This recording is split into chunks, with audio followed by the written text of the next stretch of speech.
Wah. Hello. It is time for more Great Ace Attorney.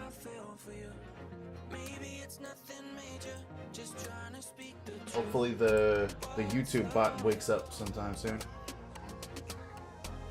This part should be about 2.5 to 3 hours, probably less. We'll see. I hope so. Because the next couple of days, there's not going to be Great Ace Attorney I'm playing. Because tomorrow is more randomizer with Mint. And Monday, if I do stream at all, because I'm actually going over to my dad's house, my dad's place for his birthday, it'll be like a really late stream, and it's going to be repo with some friends. So yeah. Hello, Botrix? Is everything good? You want to work and let the YouTube chat be on stream?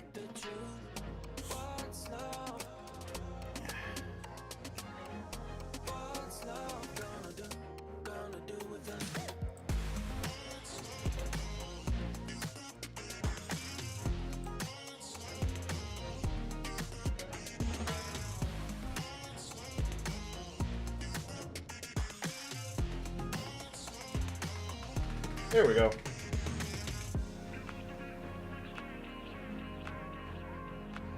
When do I anticipate doing more of it? Probably we'll take a break on Tuesday, so definitely next Wednesday.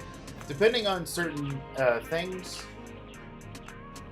I may do like an early morning Monday stream of Great Ace Attorney, but I gotta figure out what time I gotta be over at my parents' house first. So that becomes a factor. But yeah.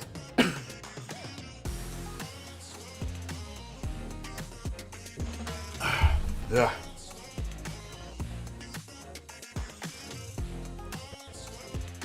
It will come when it comes. That's what she said. Anyway. Let's get in here.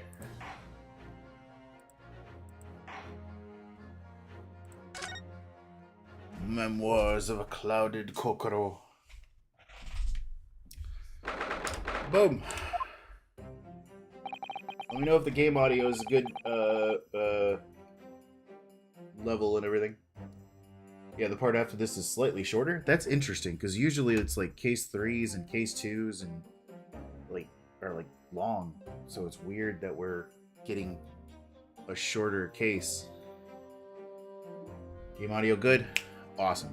The Old Bailey. This place always makes me feel strange. I seem to get chills down my spine and break out in a nervous sweat all at the same time. This is case 7. Yes, but of the game, it's case 2. Look, I'm used to thinking of these games in case 1 through 5 done, case 1 through, and then new game, case 1 through 5. So that's how my brain's gonna operate. All right. No, I didn't think I'd be back here so soon. That's my line. It's both of our lines. Good morning! Ah, good morning, Mr. Natsume. It was only 2 days ago that I was declared not guilty here. Yes, we somehow managed to prove that he didn't stab Miss Green in the back. What's that, Double Jeopardy. Apparently Double Jeopardy doesn't exist here in, London. But, you know, that's an American thing, I guess. But now this! Another morning, another murder, and here I am again in this hellhole. Can't keep coming to court! I'm beginning to think he's right. It really does seem as though he's cursed. Mr. Naruhodo, I'm afraid I have bad news. Oh!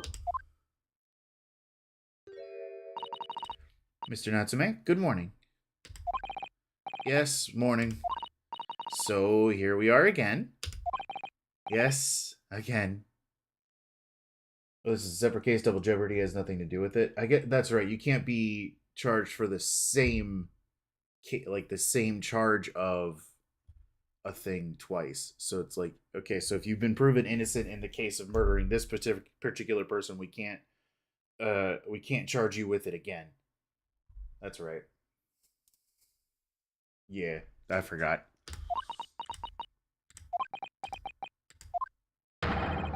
Judicial Assistant Miss Mikatoba Esquire, what's the bad news? Oh dear, you heard that, did you? I mean, you did just come in here and yell it. Ahoy! Welcome aboard, Storm. How be the seas? Outside of a major error in the trial. Yeah. If you come in shouting at the top of your voice, people can't help hearing it with you. Oh, I'm sorry. You've done nothing wrong, Mr. Sato. What's up? Oh, they've decided to skip the trial. They're just going to immediately execute Soseki. That is bad. Well, it seems the prosecution in today's trial will be led by Lord Barak von Seeks. What? You mean the only other prosecutor that we've seen in this entire game is going to be the one running the prosecution here in London? No, I thought they were going to call in Aouchi from Japan and let him be the one to stand in the court. Von Seeks. Yeah! Oh no! Oh no! No! There he is, the so-called Reaper of the Bailey, the most legendary prosecutor in the land. In trial 2 days ago, he pursued Sosuke-san and I relentlessly, of course, by the skin of our teeth. We managed to pull through, but still. Perhaps Mr. Natsume's acquittal in the last trial wasn't the end of the matter, after all. Yeah, I know what you're thinking. The legend of the Reaper that says, nothing can save a person on the dock when Lord Von Seeks is the prosecutor. Did you know Popular is the fastest swimmer ever? There's no Pokemon on Earth that can beat her natural element. What about Golduck? What about a Sharpedo swimming at 74 miles an hour? Oh no.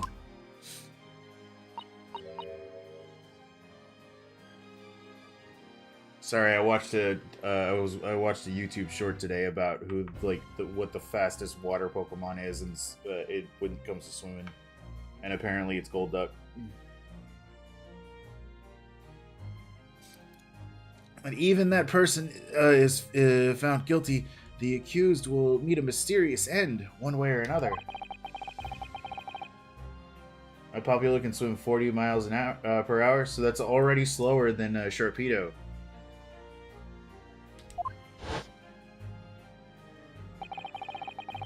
Yeah, Popplio is a good competition swimmer.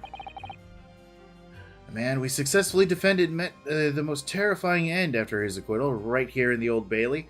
It wasn't actually because of the Reaper, it was because of the person who he killed the father of, knew that he would never get justice, so he decided to murder him. But you know, we found that out in the last trial, the trial that's 6 or 7 months from now.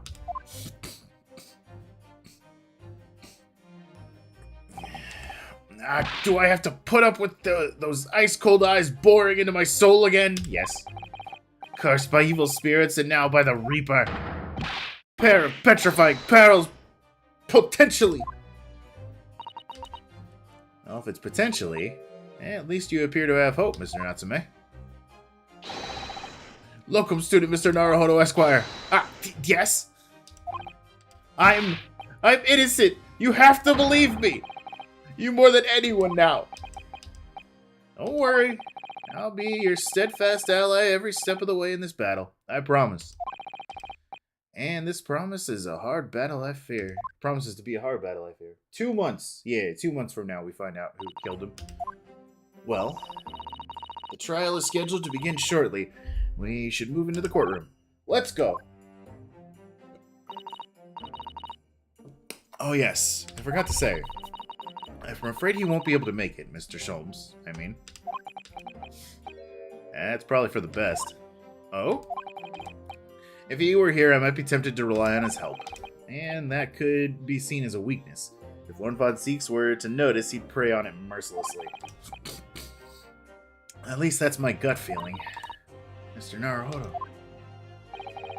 You're right. Yes, you're so right. Oh, well said, locum student Mr. Naruhodo Esquire. Well said! I swear on this sword at my side, and on the spirit of Kazuma that it harbors. I will show him what a Japanese lawyer can do. I'll set you free. Again, with honor. Oh, yes! My Popular Sushi doesn't stop, and that's why I decided to do about Popular Ariel, because she's like the mermaid. Doesn't Ariel stop multiple times when she's swimming? There he is! In the name of Her Majesty the Queen, I hereby declare this court to be in session.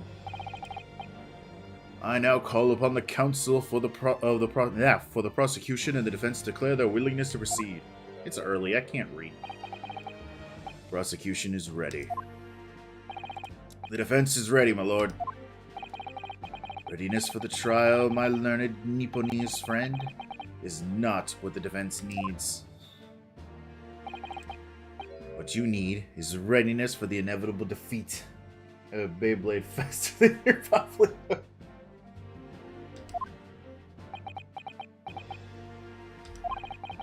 It's not just my imagination. It's really there. Lord Von Seeks has such an animosity towards us Japanese for some reason. It was some time ago now that he first came to be known as the Reaper of the Bailey, I believe. These past few years, he hasn't appeared in court at all. Yet now he's back in the courtroom. Though for some reason, only when I'm defending. Yeah, funny that. This Reaper, with his curious disdain for us Japanese, is a prosecutor shouted in mystery.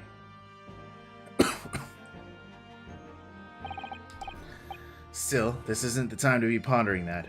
I have to concentrate on Sosuke-san's trial. Furthermore, I now call upon the 6 ladies and gentlemen of the jury. You have been chosen at random to represent the will of the people of this trial. Are you ready to fulfill your duty? I can't wait for like 3 of them to be involved with directly with this case.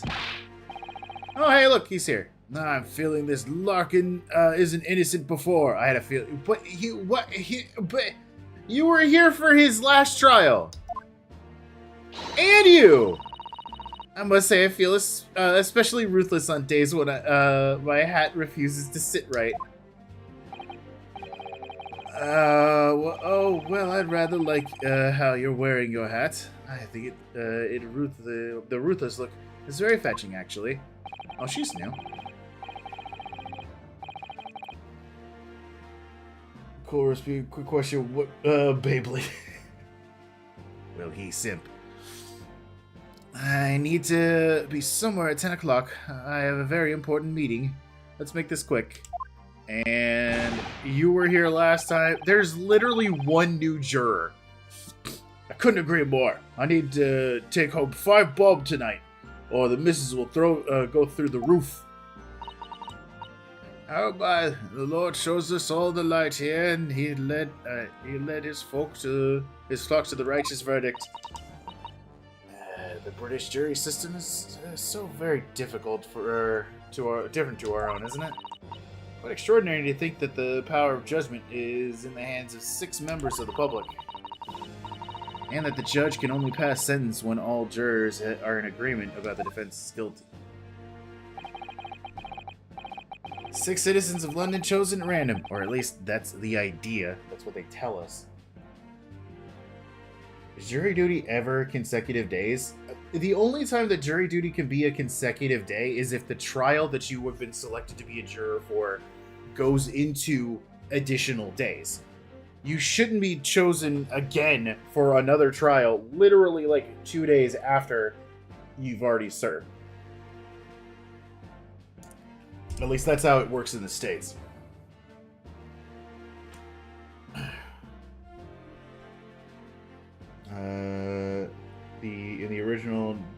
Juror 3 asks Zeeks to step on him. I'm not kidding. I think I remember that. Prosecution would draw attention to the fact that the accused was on trial here but 2 days ago. Yep.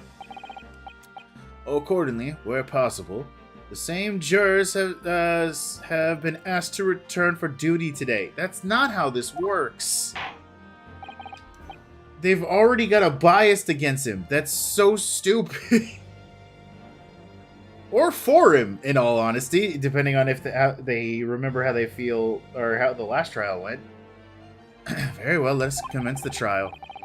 Lord Von Zeeks, your opening statement, please.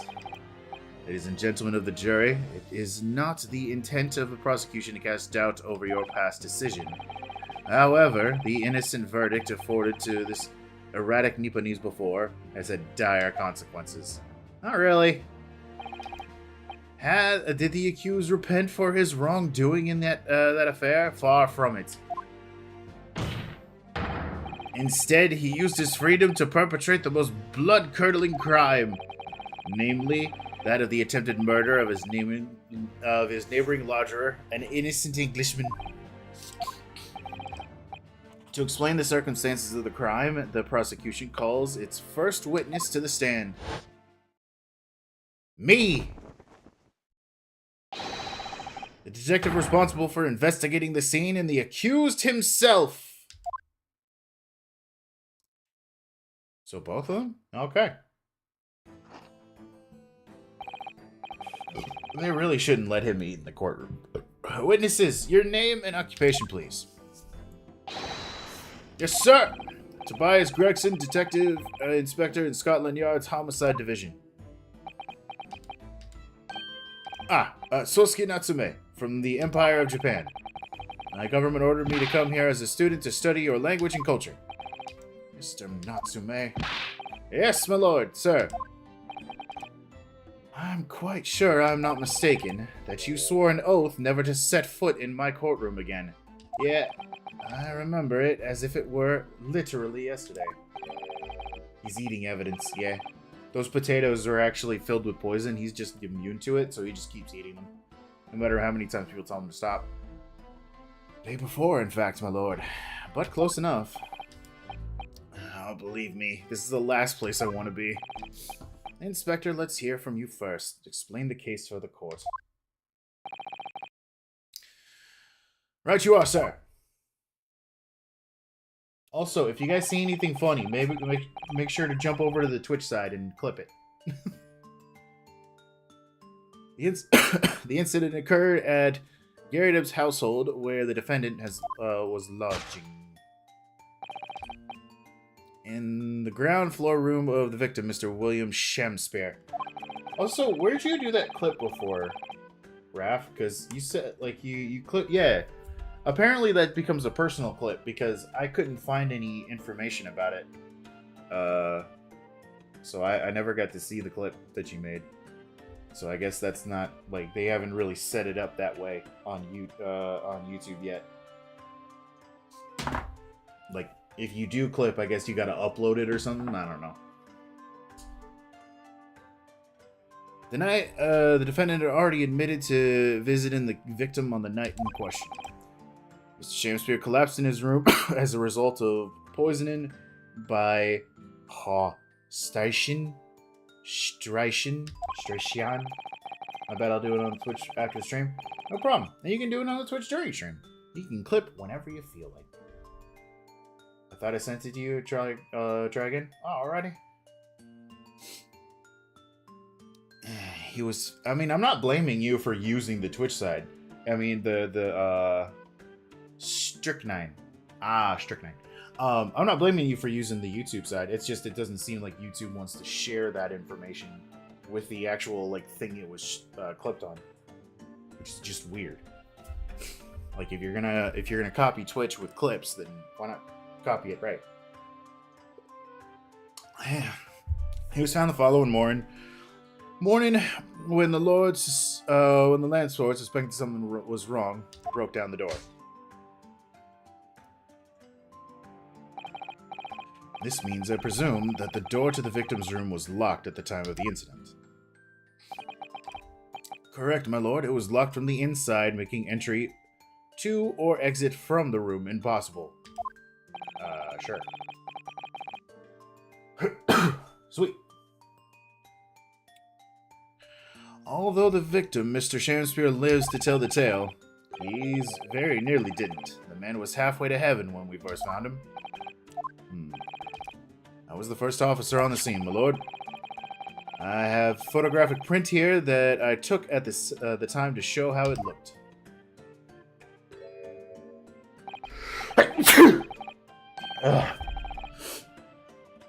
Yes, a chilling scene indeed. The man looks very much deceased. That's right, everyone present believed that exactly what he was. Apparently nobody checked his pulse. If I'm able to use it as a short, I'd have to actually edit it. But I will see what I can do. Very well, I shall accept this photographic print into evidence. Can we give a good look at that? No, not really. Is there anything that's seemingly out of place? What is this? Is that a medal? It looks like a medal. Huh. Interesting. I don't remember seeing a medal at the scene. Most people wouldn't know what a pulse is in this era, but they... I don't know. I don't know. We'll see. That's just the hat? Is it? Yeah, you got a party to go. Now then, Mr. Natsume. Yes! Yes! As the defendant, do you have anything to say to this juncture? They're haunted. Haunted by evil spirits. Good gracious, what's haunted? My lodgings! There have been a whole series of strange happenings in my lodgings. The tenant before me died in mysterious circumstances. A woman was stabbed by no one on the street outside. My neighbor was poisoned. And me, what about me? I've been nearly killed countless times. Killed? Mr. Natsume, how? Even on that fateful night it happened, when I returned from Mr. Shamspear's room. I lit my gas stove, climbed into bed, but before long, the stove went out, and somebody tried to kill me. You must always extinguish all fires before retiring for the night, Mr. Natsume. But it's so cold, my runny nose would freeze. The point is I didn't poison my neighbor. I didn't close that. Why am I being accused of this? Why is my existence so cursed? Can I say I was excited to go to... excited it's an adult party? It's just his cat sleeping on his face, yeah. An adult party? Like, so it's a big boy party?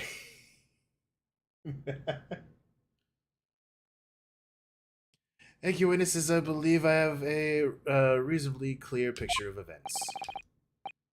I can raise one more point, my lord. One more conclusive point. As in the boring card. Kind, yeah. Conclusive. Go on. Fortunately, the victim, Mr. Shamspear, has regained consciousness after his ordeal, and he has named the true culprit. We already know this. Poison consumed by the victim was administered in the cup of tea that he drank on the night in question. Tea, my lord, that was brought to the victim's room by the accused. The accused? Good grief!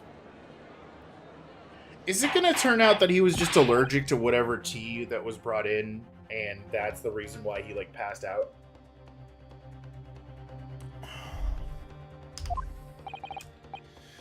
Yes, that's the crux of this whole case.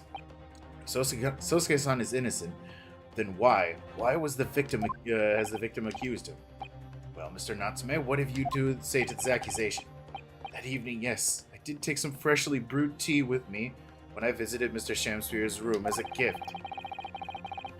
The public water pump outside was always freezes at night, so I brought I bought bottled water especially to make it. And this is the result. Never will I touch tea again. Never! The public pump was frozen, you say? That's not information we've heard before. It's not like I can drink. Not that I want to. I hope you're over 18, because this is supposed to be an 18-plus stream, Raph. This is not for the kiddies. I sit here, I talk about stupid and weird shit all the time. That will do, thank you. Now, according to our laws, the defense must have an opportunity to cross-examine witnesses at least once. Therefore, I call upon these witnesses now for a formal testimony. I presume the prosecution has no objections? None whatsoever, my lord. Stares at Balroth and I'm guessing Poplio? Oh no.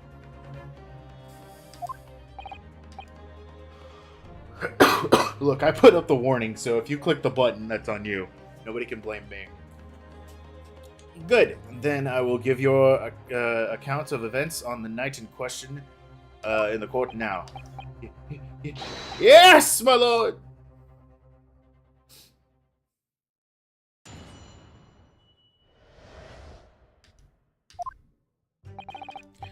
It was around 9 o'clock at night in the evening when I visited my neighbor and took some tea with me as a gift. We had a heated literary debate over a nice hot drink, after which I went back to my room at around 11. My tea was completely harmless. He couldn't have locked the door behind me otherwise, could he? Strychnine takes some time to have an effect in the body. People don't keel over immediately after taking it. The victim would have been perfectly able to lock the door after his guest left. The argument still stands. Dude, I'm 26. Alright, so Popular safe.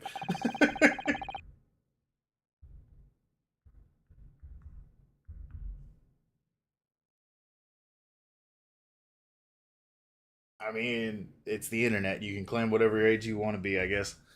But I'm inclined to believe it. Yes, I see. It all seems relatively straightforward. Excuse me, but that testimony does raise one rather crucial point, I think. Mr. Natsume claims his tea to have been harmless, presumably, though. The teacups have been examined for traces of poison, haven't they? Why didn't I think of that? Because you're the one standing at the prosecution right now. Well, as it happens, no. We haven't been able to. Did I hear you correctly, Inspector? Scotland Yard has failed to examine the suspect's substance? How could you have overlooked something so important? Isn't that the first thing you should have done? My learned Nipponese friend is falsely incensed. The inspector said Scotland Yard was unable to examine the tea. Not that it was overlooked. Unable? Why? It's simple enough. There was none left. Not a drop. So, there'd still be traces of the liquid that are left inside of the cup. Someone must have been very thirsty indeed. With current scientific techniques, it's not possible to test a poison under such circumstances. I guess? You only need a drop. But that one drop does actually have to exist, funnily enough. The lack of examination notwithstanding, it appears nothing other than the tea passed the victim's lips on the night in question. I see. Thank you, the matter is clear. Cast your eyes over the jury, my learned friend. What? They're already ready to call him fucking. You can see their faces, I'm sure, the recognition of the accused's guilt. Your client's fate is all but sealed. In mere moments from now, you will lose, and your compatriot will be damned for all eternity. Yeah, we're gonna get like two presses into the testimony, and they're gonna all say guilty, and then we're gonna have to completely derail so we can convince them all, at least one or two of them, that he's innocent, so we can go back to the testimony, and it's just gonna be a thing.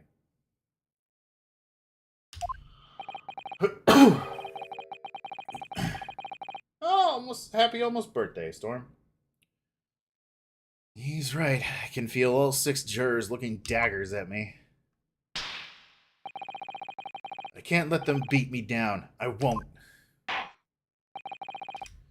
Counsel for the defense, proceed with your cross-examination for the next 2 minutes before we have to do the thing.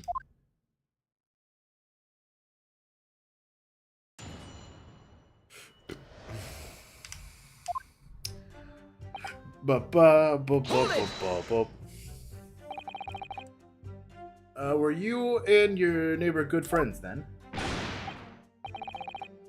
No, we weren't friends. Not at all. Not at all. Ever. Ever. A simple no would have sufficed. And, why did you decide to pay him a visit? Mr. Shakespeare fancies himself as having great literacy knowledge. As a fellow scholar of English literature, we find much to talk about together. Come now, no Nipponese could understand the finer points of the English literature. Fancies your racism is showing again. And on the night in question, that was the topic. Of conversation as well, I presume. It was the day of my last trial when I was acquitted. I had just arrived back at my lodgings. I ran into Mr. Shakespeare outside on the street. It was around 6 o'clock. We exchanged 1 or 2 pleasantries, but then it turned into a heated discussion. He was on his way out at the time, though. So I promised to visit his room that evening at 9 to continue our debate. But did I have ill intentions? No! Not one! Not two! Not any! None at all! Never, ever! A simple no would have sufficed, I feel. And tell the court what did happen when you visited the victim's room. Hold it! A literary debate about Shakespeare's works, I think you said, didn't you? Shakespeare? A very worthy topic of conversation, I must say. Oh, yes, my lord. Romeo and Juliet, who was stronger? It was a profoundly pleasurable parley. Romeo and Juliet? Who was stronger? I know I'm going to regret asking this, but how did the debate go? Well, we both agreed that we would reach a conclusion more quickly than with a reenactment. So we battled it out in Greco-Roman style, naturally. What? Mr. Shakespeare had all sorts of costumes in his room for such a contest. So, when you say reenactment, you mean you were actually in costume? He as Romeo and me, and I as Juliet. And after a vigorous, wild tussle, I as Juliet came out on top. A victory I'll cherish forever. I dare not imagine the terrible scene of carnage. They were wrestling. I was thinking the same thing. The fact remains that it was you who prepared the tea and took it to the victim, correct? What kind of tea was it? I boiled the water in my room and made the pot to take with me. I had heard that he was too poor to have tea himself, you see. It's true, there were no signs of any tea leaves in the man's room. I wanted to do something nice, to be friendly. So why is everyone looking at me with such a suspicion? Sus! My tea was harmless, of course it was! And do you have any basis for that statement, witness? So does he top? Yeah. I think Soseki tops. Hold it! Yeah, there wasn't a drop of tea left in the victim's room anywhere, was there? That's correct. Anyone would think that the fellow had never had a pot of tea before. He must have licked it dry, which is a pity, because 1 drop was all we would have needed to analyze it for poison. And you say that you returned home to your room at 11 o'clock, Mr. Natsume? Yes, definitely. By heaven and earth, I swear it.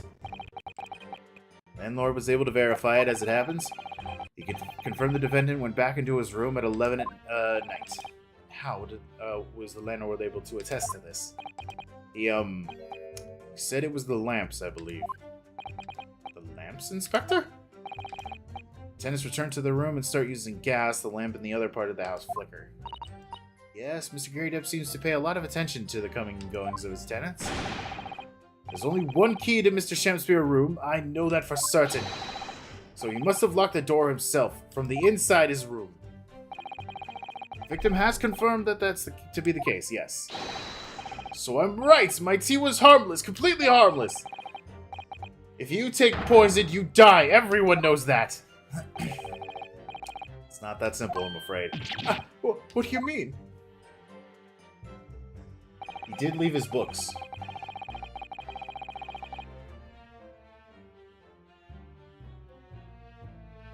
What? The fact that he... Huh? Proves what exactly? Other than the fact that he was there. Hold it! How long does it take for the symptoms to appear, then? According to the coroner I was speaking to at the yard, about 30 minutes after the poison is consumed. The victim suffers violent convulsions, cramping, and stiffness, and eventually dies of asphyxiation. So it's a 30-minute interval between when the poison is ingested and the onset of symptoms. There seems to be a lot of different types of poison in the world, that's for sure. Dear, death by poisoning again. It's always so awful. Well, he's not dead. 30 minutes is a long time. Certainly long enough for the victim to have locked the door behind the accused after he left. You can't deny that. Further degrades Sosuke-san's alibi. Ooh, I have a medical report from the doctor who examined the victim here.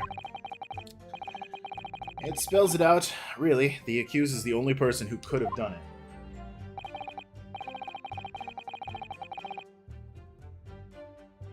Kid, I had some surgery. Surgeries. I had my teeth pulled. Like my wisdom teeth pulled when I was a kid. Oh, and when I was a teenager, I had my upper jaw reset, which was fun. Very well, the court will add this report to the court record as evidence. Hold on, I gotta close my vent. It's getting colder.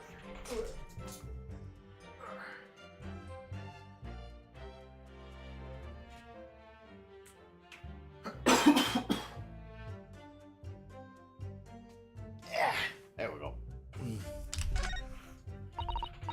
Oh, yes, I see it here.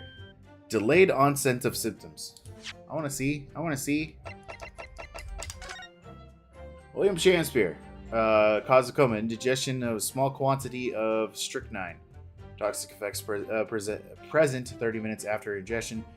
High likelihood the substance having been mixed with tea the victim was drinking, but no sample could be obtained from testing. Investigative conclusion. The poisoning incident occurred around 1:30 a.m. on the 21st of February. Assessed from victim's pocket watch that it appears to have broken when the man collapsed after the delayed onset of symptoms. No container for the poison was found at the scene. Tonsils removed and... I don't know how to pronounce that. Removed. And I have my tubes. Tubes, but ears. Don't go swimming without earplugs. Great. The victim would have been perfectly able to lock the door. Hold it! The argument still stands, you say? This is what Mr. Natsume has been saying, isn't it? A pair of them drank tea together that night, so if there was poison in it, the victim wouldn't have been able to lock the door after the accused later left. Exactly! Ah, me and my tea are innocent! Sweet and innocent, I tell you! I'm afraid, sir, that doesn't flow. You see, strychnine is a slow-acting poison. In other words, it takes time for symptoms to appear. So you would have left the room up to 30 minutes after the victim drank the tea. And as long as you did that, Mr. Shakespeare could have locked the door after you'd done. But no! We drank the tea straight away! The battle over whether Romeo and Juliet was stronger, that came after the tea. Do you have any evidence to support that statement? In my great homeland, the Empire of Japan, we have a saying. Drink tea while it's hot! Sure, a proverb well satisfied the prosecution. I'm afraid that there is no conclusive proof to support the defendant's assertion. On the contrary, there is sufficient grounds to infer his guilt on this matter. No. That's the extent of the testimony, is it? I could voice a personal opinion, Mr. Naruto. Of course, go ahead. Mr. Natsume is arguing for his innocence so adamantly and so presently. Yet Inspector Gregson just brushes what he says aside. It's quite infuriating. I agree. So we need to find an inconsistency in what the inspector is saying, I think. I'm afraid so. But as things stand, the jurors are sure to find Mr. Natsume guilty. As I see it, we need to focus on the poison and the tea. Let's listen carefully to the testimony again. I was so expecting to be interrupted by the jury that I didn't fully pay attention to anything that stood out. You need that suicide warning next stream? Oh no. I mean, we've already had one mention of suicide. Actually two, because of the joke at the end of the first case for this game. So it was around 9 o'clock in the evening that I visited my neighbor, and I took some tea with me as a gift, so they would have drank the tea around 9. But they say... Is this where? Because this says that it shows there was, the incident occurred at 1:30 a.m. Which joke? When Azuchi at the end of the first trial has like the seppuku set up, and we think that he's gonna actually off himself, but he just cuts off the little nib of hair that he has on his head.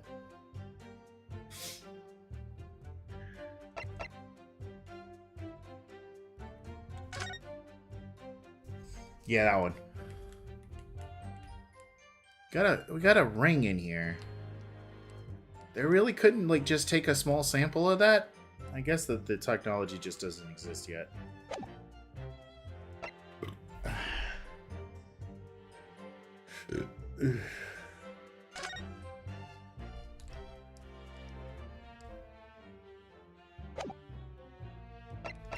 I feel like it's the medical report.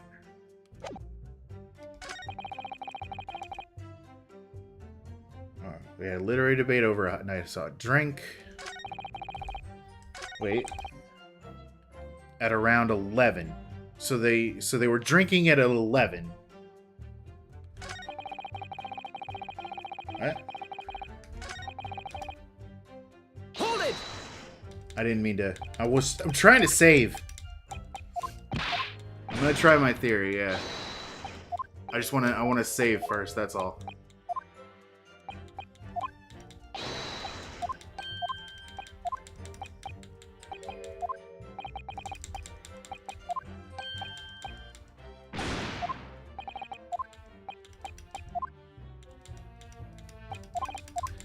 Come on! Oh my god, that was so long.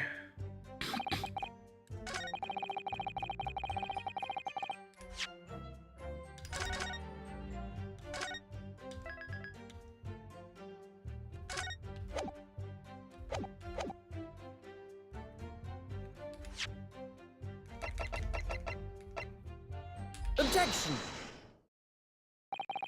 Mr. Natsume, you say it was 11 p.m. when you left to return to your room, correct? Yes! And Inspector Gregson, can we rely on the information in the medical report unconditionally? Of course we can. There's no problem with the report, Sunshine. Actually, I think there's a very big problem. Because there's a chronological inconsistency between it and the defendant's testimony. What? What are you going about?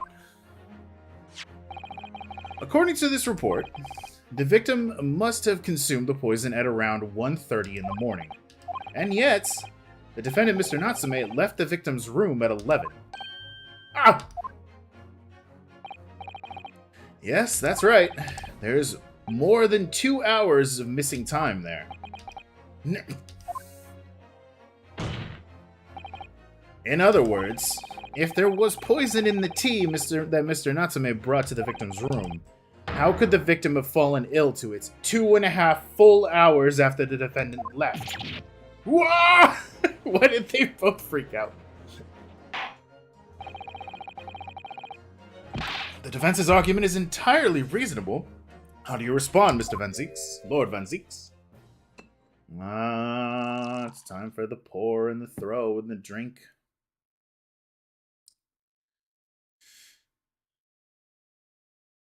It will work on either statement? Okay, cool.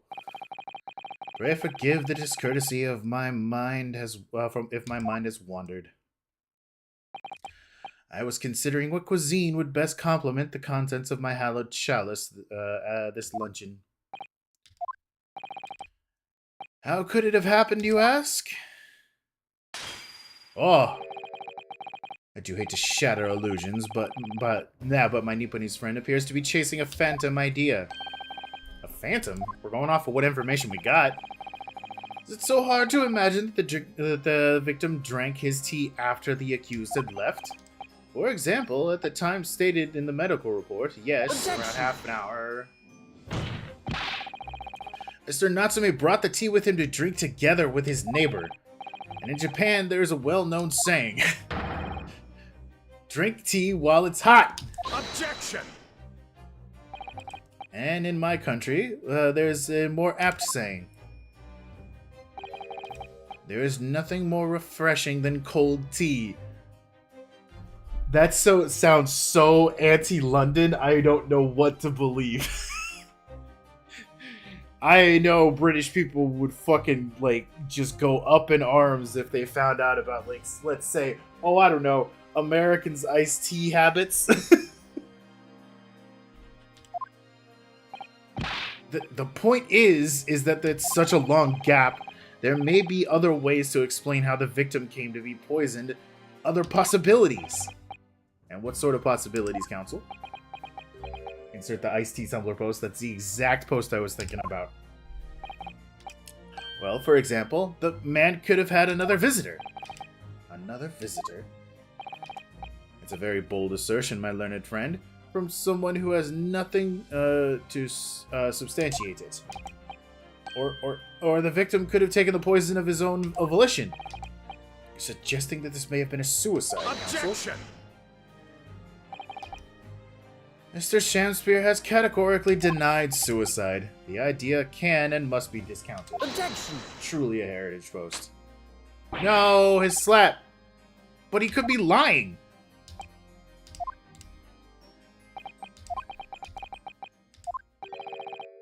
Is something wrong, Lord Von Zieks? I was listening to the sound of the carriage pulling up outside the courtroom. Pray forgive the discourtesy. Carriage? What carriage? It would seem that the key player in this case has just arrived. Hold it! Is it the victim himself? Out's brief candle. Life's but a walking shadow. Yeah, it's the victim himself. There he is. A poor player that struts and frets his hour upon the stage, then is heard no more.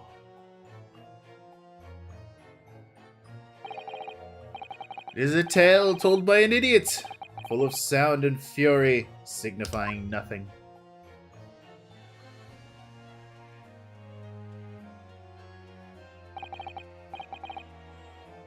Who, sir, are you? William Shamspeare, my lord, alas!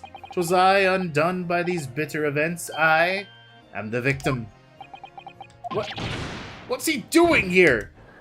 I mean, it's only right that we get his account, too. The prosecution seeks to call this gentleman to the stand. With his testimony, my learned friend's futile resistance will be utterly crushed. You're calling him as a witness?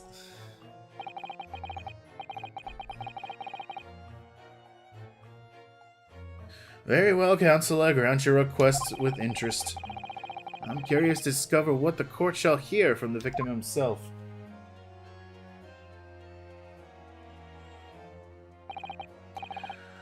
Happy I am, Shamspear, to regale thee with my tale of woe, my lord. But I still have my own tale to tell! My own tale of worse woe! I can regale the court with a tale of my perfect innocence in perfect English. That will do, Mr. Natsume. Let the court now hear from the victim.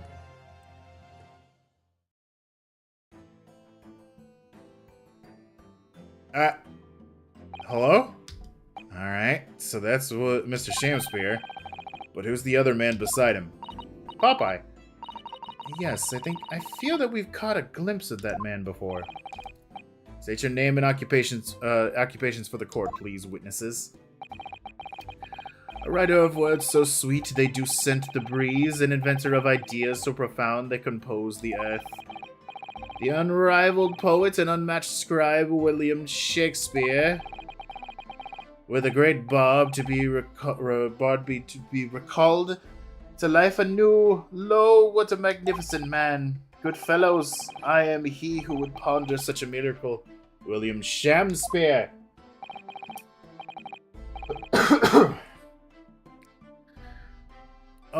The name's Meterman. Adornby Meterman. A Droneby Meterman? Weird. I work for the Allotment Gas Company, East End branch office. Oh! I remember now. It was yesterday on Briar Road. Oh, yeah. She's right. It's him. He was standing outside the window. What's this? What's that man doing over there? It looks like he's trying to see into Soseki-san's lodgings. Again, that's not Soseki-san's lodgings. Something wrong, Mr. Naruhodo? Excuse me.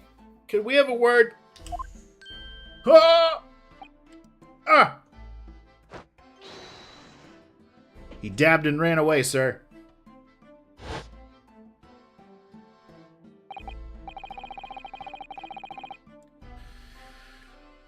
Yes, we spotted him outside Mr. Gregson's house and that morning. He's a gas company employee.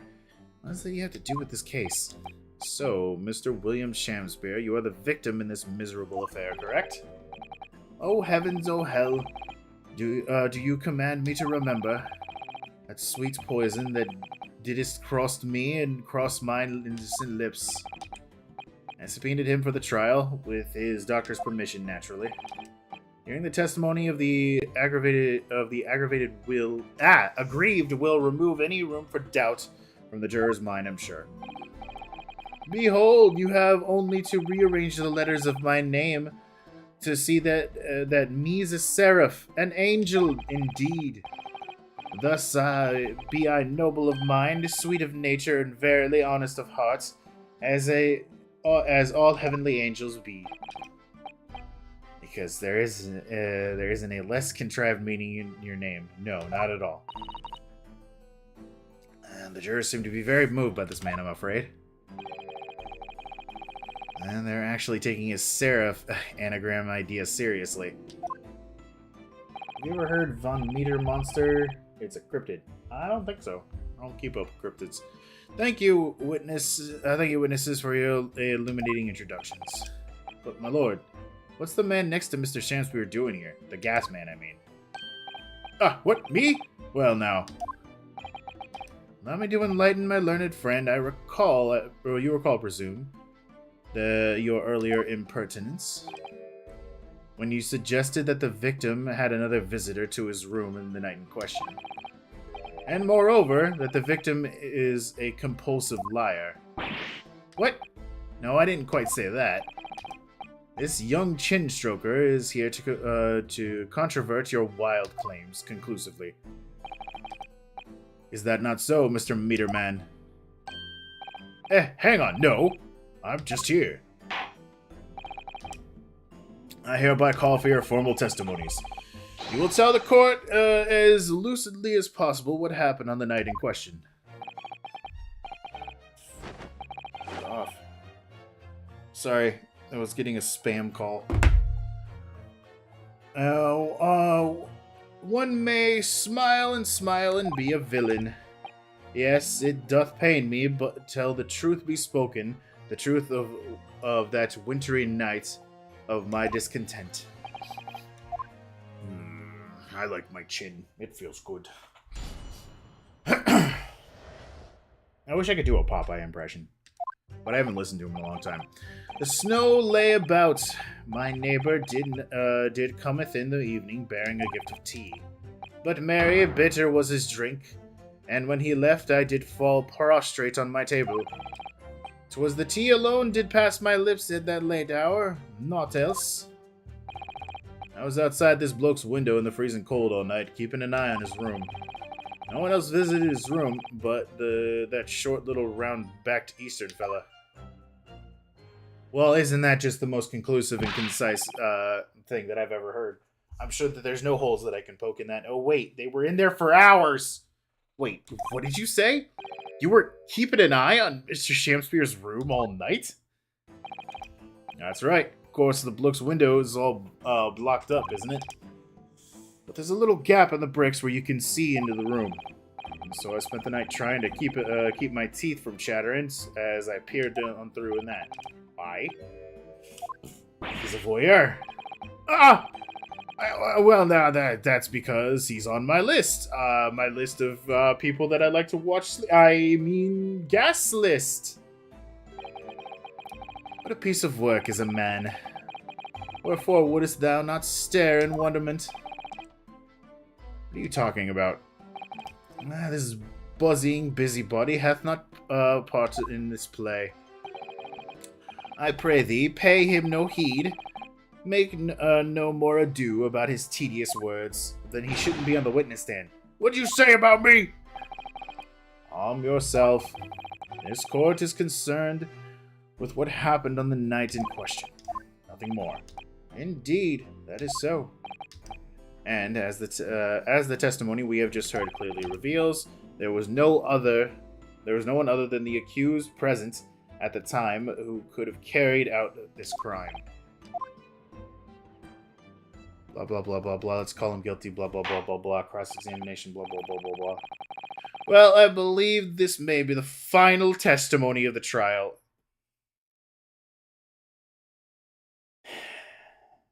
Yeah? You think so? Now, counsel, the defense may proceed with the cross-examination. Yes, my lord. You think that this is going to be the final testimony? The second testimony of the trial? No, I don't think so, buddy. My dude, my pal. Hold it! He's not that far off. What the fuck? Is this really going to be that quick? To be clear, by neighbor, you're referring to your defendant, Mr. Natsume. There's 3 testimonies in this? What the fuck? Oh, indeed, sire. Perchance thou wouldst that I call him the man from upstairs? I mean, sure. And at what time did the mustachioed Nipponese visit you in your room? Our meeting was promised to be in the hour of 9, and lo, did he come to tender a gift of fragrant tea. Details which are in accordance with the defendant's own testimony, yes. We were broiled in such a literary debate as history hath not seen before. By which I presume he means their discussion about who's the stronger, Romeo or Juliet. I, Shakespeare, did play the part of young Romeo, whilst my neighbor played the part of the fair Juliet. Each of us dressed as would our characters be to bring weight upon our merry experiment. Dare not imagine the scene. They were fucking, Your Honor. Frailty, thy name is woman. Canst thou imagine how dismayed I was? Yes, I had heard the Eastern art of jujitsu, but ne'er did I dream it would be a skill practiced by a commonly maiden. Oh yeah, there's the medal for his hat. Also, yeah, they were absolutely fucking, Your Honor. Juliet beat Romeo up. That's not helping our case. Obviously, Juliet knows jujitsu. It's right there in the name. Julie Jiu-Jitsu. I believe the court has heard enough about your earth-shattering literary debate. Perhaps you could reiterate the statement about the tea that the accused brought to your room. My liege, I am thy servant. Gladly I would do thy bidding. Hold on. Like, there's... I still wish that... What? What? What? What? Huh? What? What? Where'd it go? Where'd red thing go? Oh! What is it, Mr. Naruhodo? This bar of soap that when we first found it, I could have sworn there was some sort of round disc in this depression just here. A reddish one. Yes, you're right. I remember it too. But now the depression is completely empty. Where could the disc have gone? I thought you saw that last time. I did not.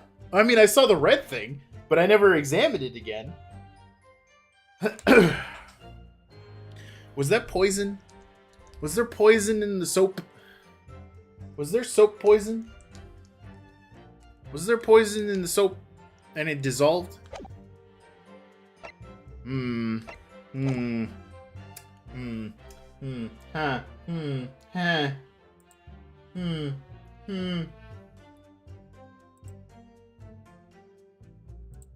Got ourselves some missing poison.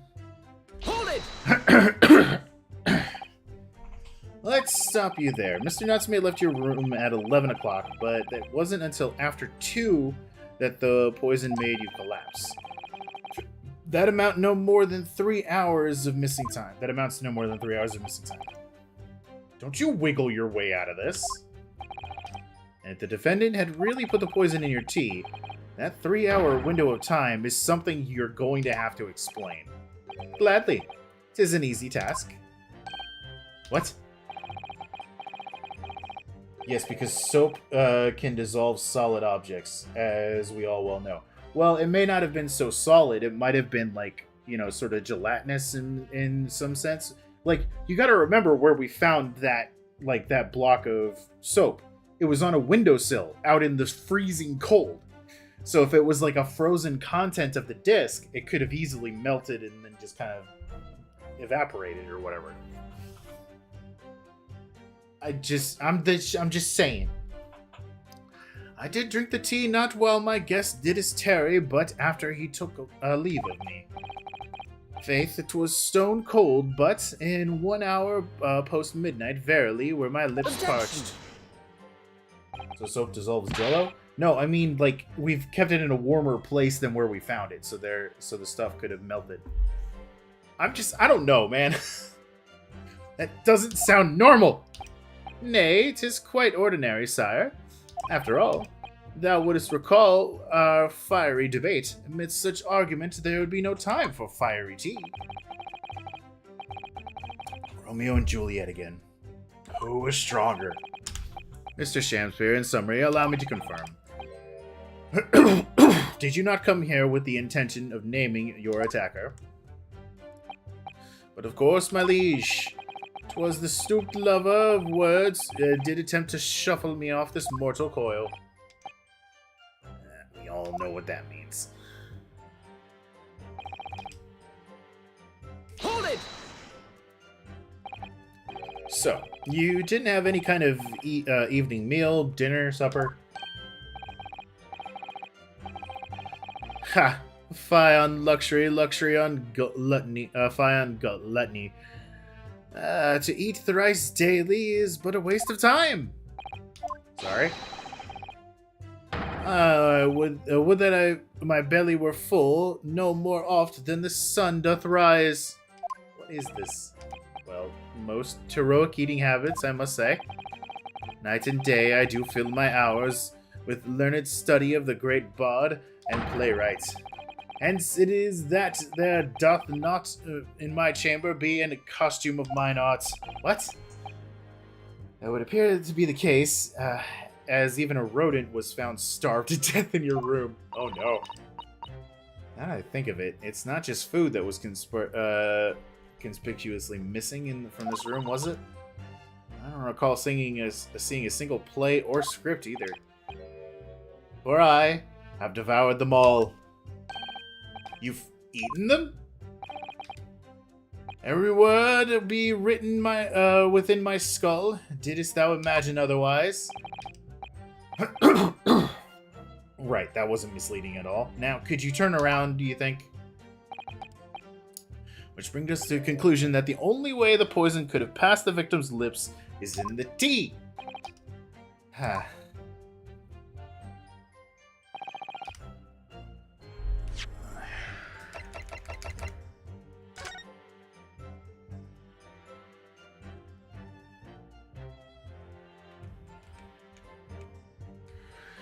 There isn't anything jumping out at me here. We got a tea kettle, but that might have been brought by...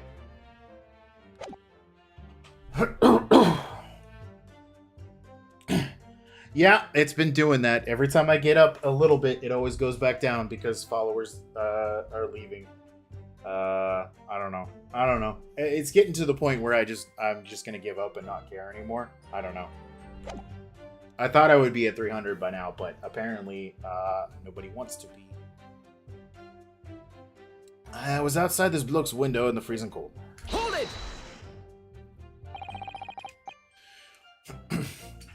But the window of that house have all been filled in. A historical artifact from the now defunct window tax. Yeah, right there. All bricked up horribly. But as it happens, there's a little part of the brickwork at the bottom corner that's been opened up. I was looking through through that gap. Yes, and there were a few bricks loose, weren't there? There was some strange reason a couple of bars of soap lined up on the ledge outside as well. I don't like going around poking my chin into other people's business, especially on freezing cold nights. But them's my orders, so that's what I'll keep doing, as long as there's breath in my body. Bonk. What's with all the theatricals today? Out of interest, Mr. Meterman, after the accused had left and returned to his own lodgings, did you see the victim leave the room at all? No, he never left. He was in that room the whole time as far as I'm concerned. And we can therefore discount the possibility of suicide. How can you be sure of that? The police carried out a thorough investigation of the scene and found no receptacle for the poison. And since we know the victim didn't leave his room and hence didn't dispose of the poison's container himself, it's clear that this was no attempted suicide. Only the culprit could have removed the receptacle. Ah, yes. Lucidly explained, counsel. Thank you. Really was. Can't argue with that logic.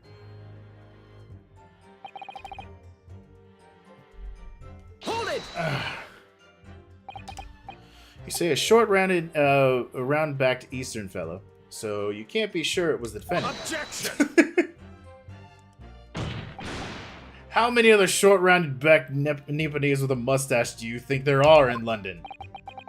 Well, of course, it's only a narrow gap, and it's quite dark, so I didn't notice the mustache.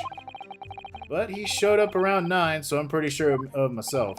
And when the person you saw arrived, did he and Mr. Shamspear drink tea together? Nah, sorry, couldn't say. Why not? Because I couldn't see into the room all that well, could I? But what I did see was a silhouette of a little rounded-backed fellow wearing a pretty dress. Then the pair of them started some kind of wrestling match. I tell you, I didn't know what to make of it. I suppose that it was Romeo and Juliet championship battle that was getting underway. Mr. Meterman, allow me to confirm one final time. Apart from the accused, can you state with certainty that no one else visited the victim on the night in question? No question, Gasman's honor. Hold it!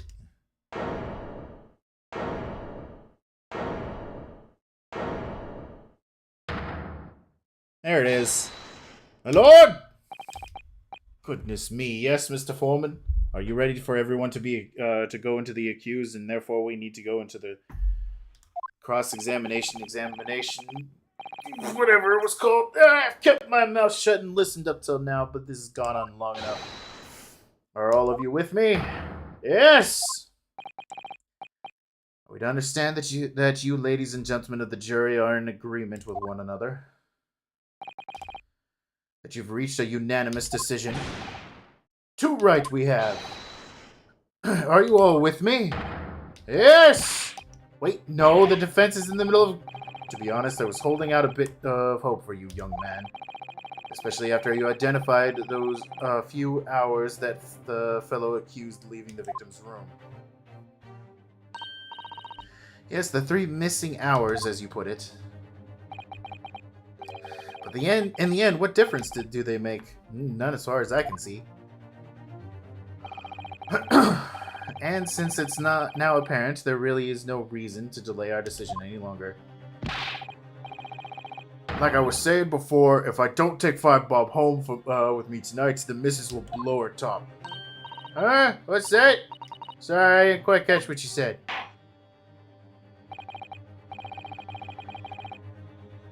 Very well, let the court be appraised of your decision. Ladies and gentlemen of the jury, you will state your leanings as the defendant's culpability. Guilty! Guilty. Guilty. Guilty. Guilty. Guilty.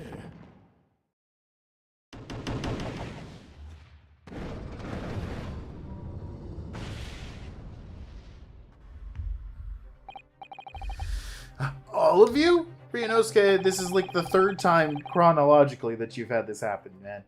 It would appear that the jury is indeed unanimous.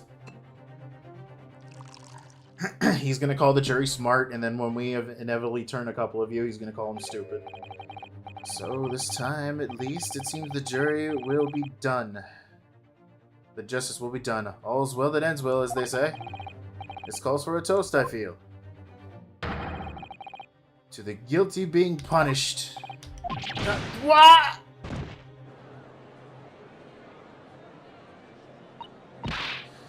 Get up, Mr. Naruto, please. The trial isn't over yet. What do you mean, Mr. Sato? What about the information I found in this Encyclopedia of British Law I have? That obscure right that belongs to the defense in these situations, remember?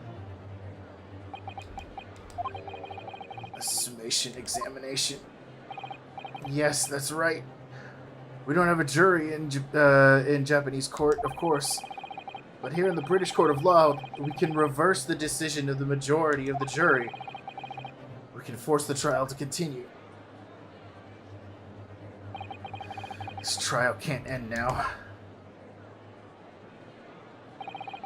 Whatever it takes, I just can't let that happen. The defense moves to invoke its right of summation examination, my lord. Why am I not surprised, my learned Nipponese friend's inability to admit defeat? Because every time I have not admitted defeat, we've found the truth. You choose to cling desperately to some archaic rule you barely comprehend instead of accepting the truth. Certainly not. No other defense counsel in recent times has exacted the right of summation examination. Because they all know that once the jury's mind is set, it cannot be altered, even though you've done it multiple times now in front of me. Nevertheless, the right remains and must be upheld. The defense counsel's request is granted. This court will proceed with the summation examination as outlined in the Encyclopedia of British Law. Thank you, my lord. Are you and your fellows prepared, Mr. Foreman? Believe me, my lord, we know all about this young lad's tenacity. And we're ready for it. Another remnant of being 2 games 2 years apart? Huh? What do you mean? Oh, what? In the fact that he's pretending like he hasn't seen this happen before? Yeah.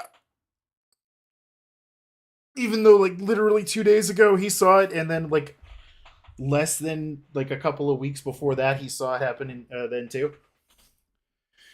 In that case, ladies and gentlemen of the jury, I hereby call upon each of you to state your grounds upon which you find the defendant guilty of the crime for which he stands accused. Judicial findings. The victim may not be well off, but he's a noble man and straight up, there's no reason to doubt the man. Well, I do declare that the good gentleman has no reason to lie. In fact, I think he's rather splendid. Just look at the accused by comparison. He's Japanese. Stoops all the while and has a mustache. Very fishy. That's the most racist way you could have said that, juror number 3. There's no evidence to suggest the gangling actor is a fraudsman, for now at least. I really don't care. I just need this trial to end quickly. 3 hours of missing time is nothing when you reach my age, you know? Nothing at all. Some really good reasons in there. I knew it. Every single one of them seems completely convinced. Now, it seems all the jurors have come to the conclusion that Mr. Shamspeare is a fine, upstanding, and honest citizen. If you ask me, they've been bewitched by his strange theatrical movements. And sadly, nothing Mr. Natsume has said appears to have registered at all. Well, here goes. Let's not forget, I've pleaded with the jury on Sosuke-san's behalf before, and it worked. So you never know.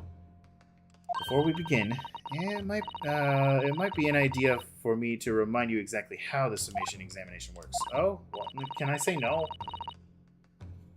Well, you're still very new to British law, after all. That's true, I suppose, and Sosuke-san's fate is entirely in my hands now. There's always a chance that I might have forgotten some crucial detail. Perhaps I should hear Susato-san out. I wonder, should I let her talk me through it again, or no bother? No need! I remember how this shit works. Thank you for the kind offer, but I've been through plenty of these summation examinations already now. I think it's important that we don't delay the start any longer. Of course, I understand. I'm quite sure you're right. If you're confused by anything at any point, you can turn to me for advice whenever you like. I'll be here for you. The key to this is really learning carefully for each juror's statement, and finding two that are contrary and pitting them against each other. Make the jury fight.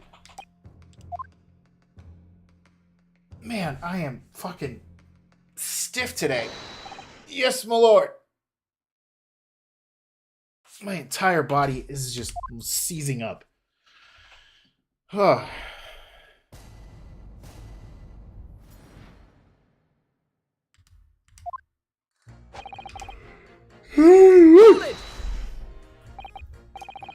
there are plenty of people in London who seem noble but poor. Couldn't some of them also be liars? I have no doubt about it. Like that shady client of yours, for example. Absolutely not. Mr. Natsume is no liar. Look, the point is the only thing that's past the victim's lips that night is the Japanese man's teeth. You okay? I'm a little tense, is all. It's like, my muscles are tensing up a little bit. That's it. I think I slept weird last night. And you take the gas man's testimony into account as well, the truth couldn't be any clearer. Well, that's alarmingly logical.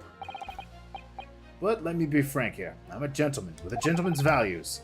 If it turns out that the old Shakespearean chum is a rotten liar after all, I'd gladly change my decision about the defendant. And I'm sure my fellow gentlemen of the jury would do the same. Isn't that right? Well, yes, perhaps, though I don't see it happening. Hey! What do I say? Ellery gentle in the end here, you know. You have to speak up. Look, I really don't care about all this nonsense. I just need this trial to be over. How many gentlemen do we actually have on the jury, then? Literally or, like, figuratively? Alright, sir. I may hold you to that. Don't forget what you said.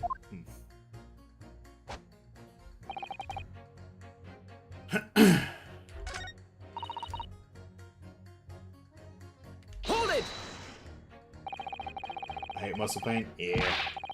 If it gets any worse, I'll take some Advil or something. Okay, it might be worse. I lifted my left arm and everything hurt. Ow. Okay. Hold on. I need to both get something to drink and get some fucking Advil.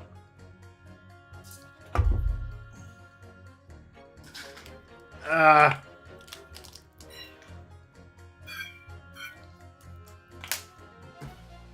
Muscle spasms. They're so fun.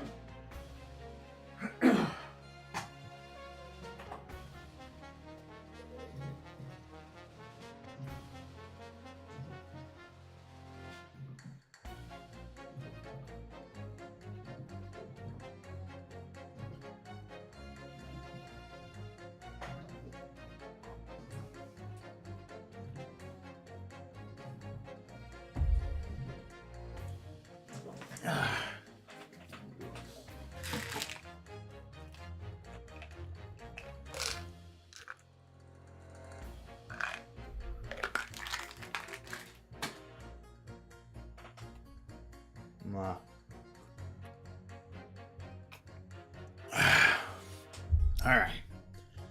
Advil taken. Are you saying the man you believe the man to be trustworthy because he's rather splendid? No, that's not what I said. The point is the man is the victim here. What reason would he have to lie? And yes, he is rather splendid. So you say yet again. Meanwhile, the man who stands accused behaves so suspiciously, it's exhausting to look at him. I'm afraid he is not splendid at all. Splendid logic there, madam. Thank you very much. Hold it! No, not one of those things is a reason to find a man guilty. But he is fishy. There's no point dancing around that fact. He's Japanese. He has a mustache. He stoops. You see, you arrived at the conclusion with just 3 steps. 3 steps, like a waltz, in fact. You know, the more I think about it, the more this trial seems like a dance. You seem to have several steps ahead of yourself, though. And you're on the wrong foot. No, there's nothing but circumstantial evidence here. There's no actual proof of the defendant's guilt. But the victim's version of events is backed up by the big-chinned man next to him says, isn't it? 1, he saw the Japanese man there. 2, he saw no one else. And 3, he saw the Japanese man there. Oh! That's another 3 steps! There was 2 of the same step. Oh, this really does seem to be more like a waltz, doesn't it? Alright. And the prosecution will waltz its way to victory if I let you speak much more.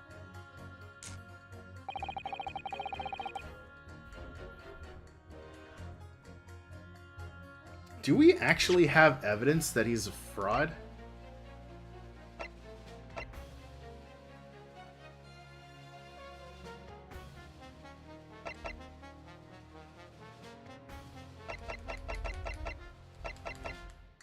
I don't really know what I can use. Hold it! A fraudsman. What do you mean by that, madam?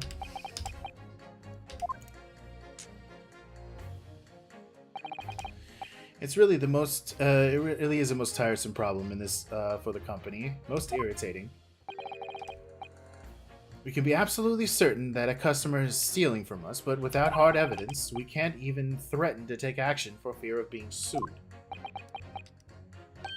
I'm sorry, you've lost me a little there. Who are you? I am the wife of August Altamont, owner of the Altamont Gas Company. Good gracious, Altamont Gas, you say? Gas is the future of energy in this country and around the globe, but proper handling is essential. As I'm sure our employee from the East End branch office would be first to agree. Absolutely, Lady Quimby. Gotta use properly. Altamont Gas is the best in the world, of course. Bonk. Ah. I think we may have solved the mystery of the bow from earlier, Mr. Naruhodo. Right, he bowed in deference to his employer's wife, did he? Ah, so would I be right in assuming that the reason Mr. Meterman was watching what Mr. Shamspear was up to in his room I'm afraid that there's no end to the lengths of the population of the East End will go to in order to steal our gas. So I really have no choice when the company identifies somebody as a possible fraudster.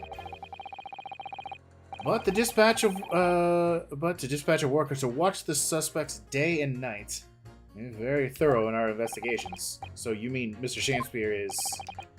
I wouldn't come out and say it in public, but you can. But you can finish that sentence with a grubby little gas thief. You noticed the public gallery in here, right? Have you? The eye of a man hath not heard. The ear of a man hath not seen. Faith, wouldst thou wound me with thy words were I to let them penetrate the skin? But, sirs, here no insults, only choirs of angels and so on. Did you know the there's a lot of hate on the internet? Yeah, the boy got a lot of undue hate. You may not have evidence yet, but my workers won't stop buzzing around you until they find it. And when they do, you'll find yourself blasted back to your angelic heights in an Altamont gas explosion. Whoa.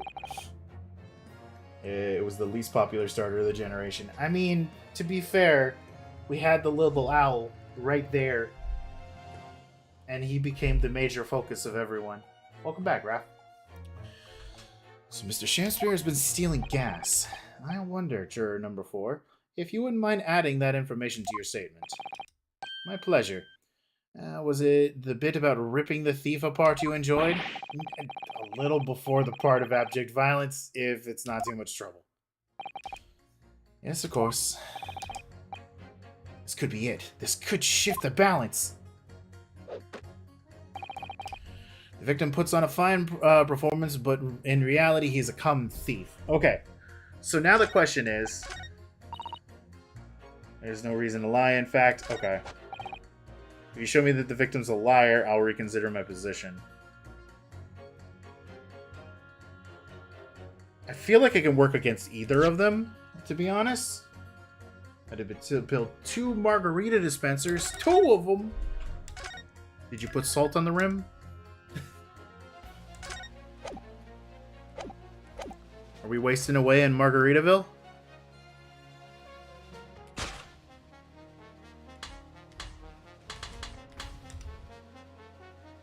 Objection! Those 2 statements clearly contradict each other.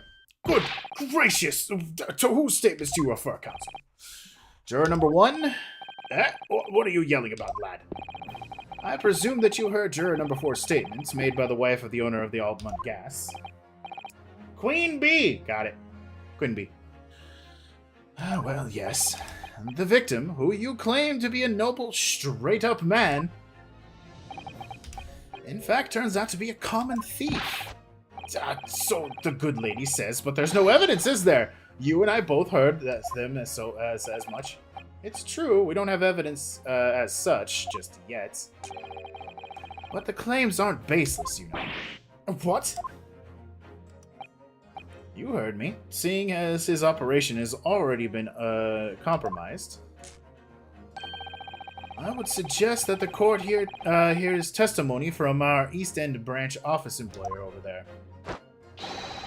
I will do whatever you say, milady. Gasman's honor!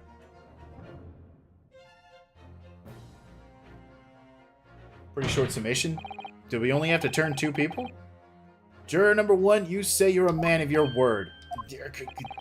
If I could show that Mr. Shakespeare was a liar, you assured me that you would reconsider your decision about the defendant's guilt. Yes, I did say that. And as a man of honor, I'll hold it to it, as I am sure the other gentlemen of the jury will. Me? Oh, well, yes. Now that we found that the man's a liar... Oh, that's why it's short, because he coerced all the other dudes into it. Gotcha. Perhaps we ought to consider the matter further. I'm perfectly honest, I haven't heard half of what you've been saying. So if it means you'll recap a few points, then it would suit me down to the ground. Oh no, I'm not having any part of this. I want this trial over and done with. In that case, I shall change my leaning. So, Mr. William Shamspeare, if that's your real name, we of the jury demand to know exactly what kind of man you really are. Yay! What? You mean the summation examination worked? That's 4 jurors. 4 for not guilty. Yes, Mr. Naruhodo. Victory!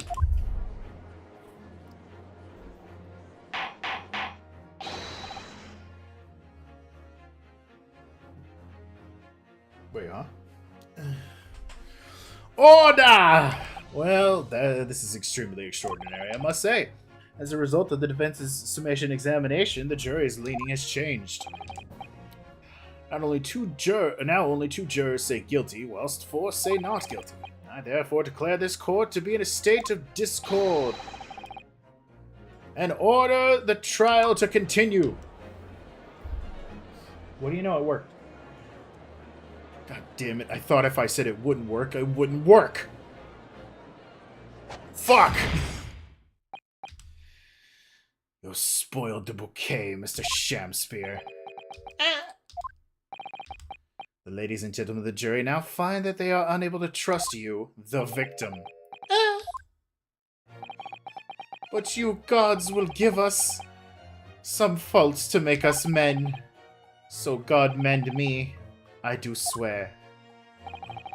This gas man speaketh of which concerns him most, not but gas, not but thin air. Aye, in burneth bright in a while, burneth bright a while, but in hath no substance, and doth reek foul. Oi! What you say? Fonseek's practicing manifesting? Yeah. Do I take it, Mr. Shamspeare, that you deny the allegations of gas thievery? Most heartily, my lord, hast thou forgot? I am a seraph, an angel. Noble of mind, sweet of nature, and verily honest of heart. Ah, you flowery-mouthed pompous beanpole.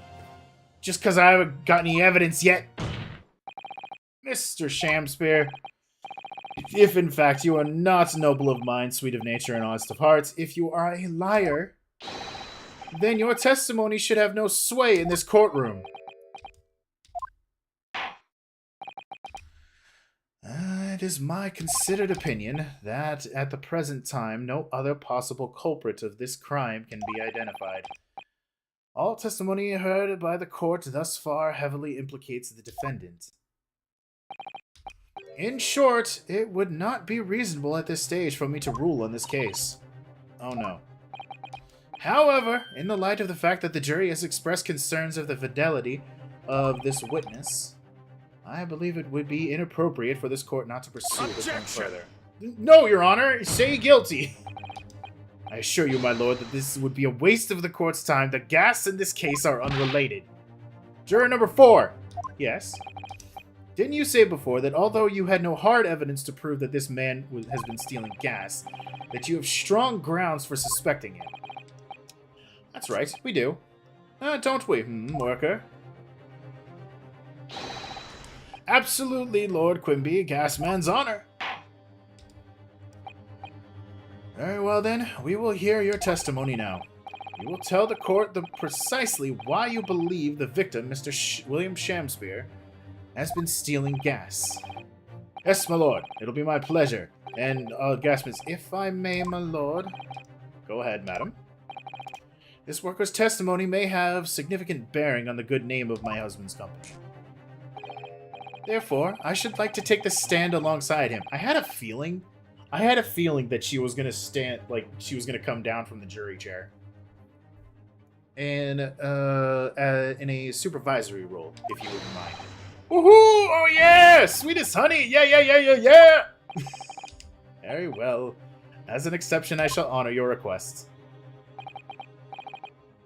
I get the feeling Queen Bee is the only one, is the one really running, and her husband is just a figurehead. It's very possible with the way that she is. Oh, wait till the boss gives you an earful. Oh, it's gonna sting! You mark my words! So if you will both testify before the courts on the subject of the illegal consumption of the Altman Gas Company's fuel. Yes. Is that clear, my good man? Clear as Altman gas, my lady. Which is the clearest in the world. Yeah, nothing like a gas leak you can't see. I mean, her name is Queen Bee. It is.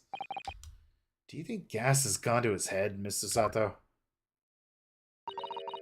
I think the man is just a very dedicated employee, Mr. Naruhodo. He's just in there. He just likes his boss so much. They really do dress like they're bees. So, Queen Bee and a drone. Got it. I'm proud of the company's East End branch investigator, their meter money collection agent. Altman gas meters accept threepenny bits.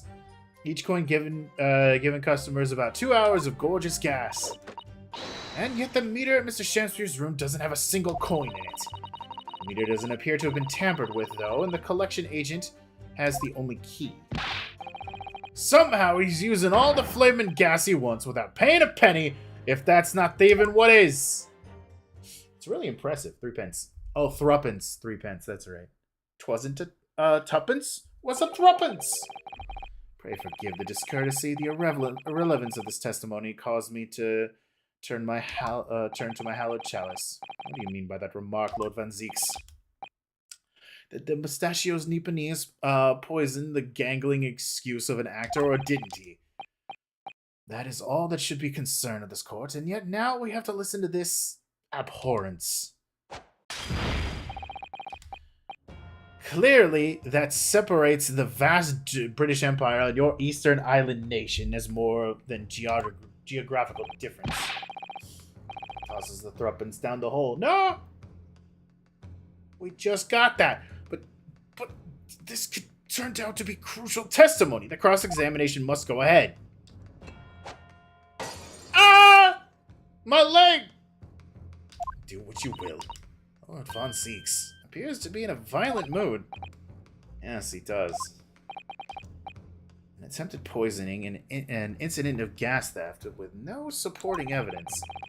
It's true that they would appear completely unrelated at first glance. Get the fridge stout. Get him before he disappears. Where did he go? Was it because we took the butter? But I wonder. The truth tends to be buried in the most unusual places. The first step is uncovering it will be establishing who and what this man really is. I can't wait for his breakdown.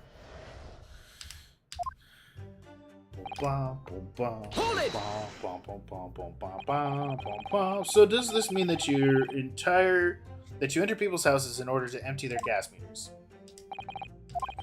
That I do. I have to try to catch people when they're in. Then I ask permission to come inside and do my business. Does that mean that you've been into Mr. Natsume's room before, as well as Mr. Shamspeare? Well, now, interesting you should bring up that, because I couldn't believe how little money was in his meter. I mean, how the pair of them survived the winter is beyond me. It really is. Knowing Mr. Natsume, he probably spends all of his gas money on books. And then when he's finished reading them, he probably burns them for warmth. Whose breakdown? Shamspeare's. You will kindly reiterate your statement about the gas meters themselves, Mr. Meterman. Not much to say, really, but as you wish. Allowing the gas meters except the threepenny. So all London houses have a gas supplier fitted with these gas meters, are they? They're the latest model, the height of technology developed by our company, Altman Gas. And anyone who uses our gas will have one of these meters in their property, yes. So if the threepence coins gives 2 hours of gas, most people would use about 3 coins in a night. A bit more than that, usually, if they have both gas lights and a gas stove, that is. Thinking about it, Sosuke-san doesn't have a fireplace in his room, does he? Some people still choose to use candles, of course, and only have gas for heating. Yes, I do remember seeing candles in Mr. Natsume's room, actually. And how does the money in the meter get back to you at the gas company? Every 3 days, gasmen like me visit properties on the gas supply and empty the meter of coins. I must say, the design and manufacture of these new meters cost the company an awful lot of money. But happily, it did put a stop to people not paying their dues. For the most part. Gas plus fireplace equal bad. Yeah, it wouldn't be a good idea to have gas going and then you decide to light the fireplace if those gas lamps aren't lit. Because they have to pay in advance, you mean? Yes, exactly right. Look at her little bumblebee umbrella that looks like it's got a stinger on the end. Hold it! Out of interest, how long has this been going on? Weeks and weeks! He's been pinching gas off us for ages. And you've examined the meter in Mr. Shamspeare's room, I take it? Naturally. We took it off the wall and went over it with a fine-tooth comb. And found nothing suspicious at all, I presume. No, I'm afraid we didn't. Wait! My brain just had a blast. I had a full brain blast. Nope, not that one. Hey, is this about the size of a thruppence? Is this strange little coin? This little shape just the perfect size for a coin to have been slotted into the gas, and therefore my statements before where you called me stupid do kind of fall together. He's been forming coins in soap so that he can put it into the gas meter, trick the meter into thinking that there's actually been money in there, and therefore it supplies gas. That's what he's been doing. Fucking wow. Okay, anyway. This is actually why I demanded a new type of meter to be produced. One with an indestructible lock, the Shamspeare Special. Damn. And it sounds like it would have cost an awful lot of thirpenny pieces. And even after all of that, the rascal's meter is still empty. I'll never forget the humiliation when I opened up the money box and found it bare. You what? I said you what? And the look on his face, that smarmy smile of his. I pulled the meter straight off the wall and took it back to the office. But you know what? Nothing. Not a trace of it being jammy opened anywhere. Not a single sign. And what's happening to my salary as a result? Down by 3 shillings a day, that's what. A life-threatening situation in a number of ways. Incidentally, what became of that meter? Nothing became of it. And I've still got it. You do? Oh? Right here! But wait, what's on his wall? No wonder they call you the meter man. I think it would be prudent for the court to sequester this item while the trial is open. Yay! Gimme, gimme, gimme. Definitely. Gimme, gimme, gimme. So they just replaced his meter. Gimme, gimme, gimme. That's a very sturdy looking padlock, isn't it? Not what I pressed. The money box is sealed with beeswax, too. So if Mr. Sholmes were to get into any mischief, he'd have found out immediately. Mr. Naruhodo, mischief of that kind is not the sort of thing that Mr. Sholmes would... You know you didn't... you know you didn't finish that sentence, don't you? Well, anyway... It's understandable that the gas company would want to safeguard the money that's rightfully theirs. So it does feel a little over the top, perhaps, doesn't it? I need my proof.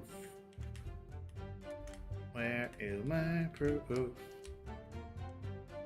That can't be. That can't be. That can't... Oh. Oh. It wasn't. How did they miss this? Oh, what's this? Something you spotted, Mr. Naruhodo. It's just here. There's a little hole. Don't you see? Goodness, you're right. I wouldn't have noticed. It's not a very neat hold, is it? Not professionally made, I'd say. So you think that it might have been opened up by Mr. Shamspear? It's enlarged here? Oh yeah, I understand, but they said they were going over the thing with a fine-tooth comb. So they definitely would have seen this hole, but they disregarded it because they haven't brain blasted the way that I have.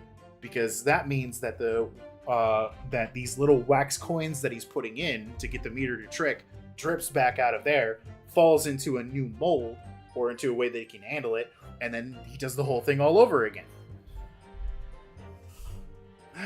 Possibly it seems that the people of Altman Gas must have missed it. Well, it certainly seems to go all the way through the inside. Yes, but there's no way the coin could fit through it. That's true, but even so, it seems a little more than suspicious. Details unlocked! He probably makes them far smaller than his other ones, probably. There's a discolored floorboard under the meter. Isn't that... Yeah, there it is. I always wondered if that was important, but wouldn't let me do anything with it. Definitely. And although at first glance there doesn't appear to have anything unusual about it, let's move along, shall we? Continue the testimony, though I would say that it has as much value as the contents of that meter. Oof. Oof. Oof. Oof. Meter doesn't appear to have been tampered with, though. Nuh-uh! Hold it! That's not true! There's only one key for all of your meters. Well, in truth, there is another key in the company vault at our main office. But even if someone had somehow managed to get a hold of a key, we'd know if the coin box had been opened. Oh, how? I came up with a rather clever way to expose any little shenanigans as it happens. Would you care to explain? Well now, in order to empty the meter, you have to unlock the padlock and remove the cover. But when I close the cover again, I stick a little beeswax seal on it, you see. Seal. Like a sort of thing that you put on an envelope, you mean. Morning, Belroth. Something like that, yes. Basically, you can't remove the cover again without breaking the seal. Now, in the case of Mr. Shamspear's meter, there were no coins inside at all, as I said. But the seal hadn't been broken either. So that would mean that Mr. Shamspear somehow managed to steal the coins from inside the meter without opening it. Don't look at me like that, Rhinos, okay? It would seem so, but that would be impossible. Somehow he's using all the flaming gas he wants without paying a penny. It's not thieving, then what is? Hold it! How do you know that he's been using gas, though? Well, now, since I started investigating this bloke, I've been in his room more than a few times. And on every single occasion, his lamps have been blazing and his stove pounded. In the middle of winter, and he still turns to me, sweat dripping down his cheeks, and says, "Get thee to a nunnery." Hamlet, indeed. I could bring the bloke's neck. And I get all hot under the collar, but still, every time I open the flaming meter, it's empty! He's robbing me of my salary, too! What's wrong with the world? Where's the justice? That is a hell of a bobblehead you just had. But how could Mr. Shamspear possibly be stealing money? I don't understand. The simple explanation is right before your eyes. What? A toast to you eventually realizing the Gasman could have been an accomplice. Wow. You what? Good lord. Eminently plausible indeed. Well, what do you have to say for yourself?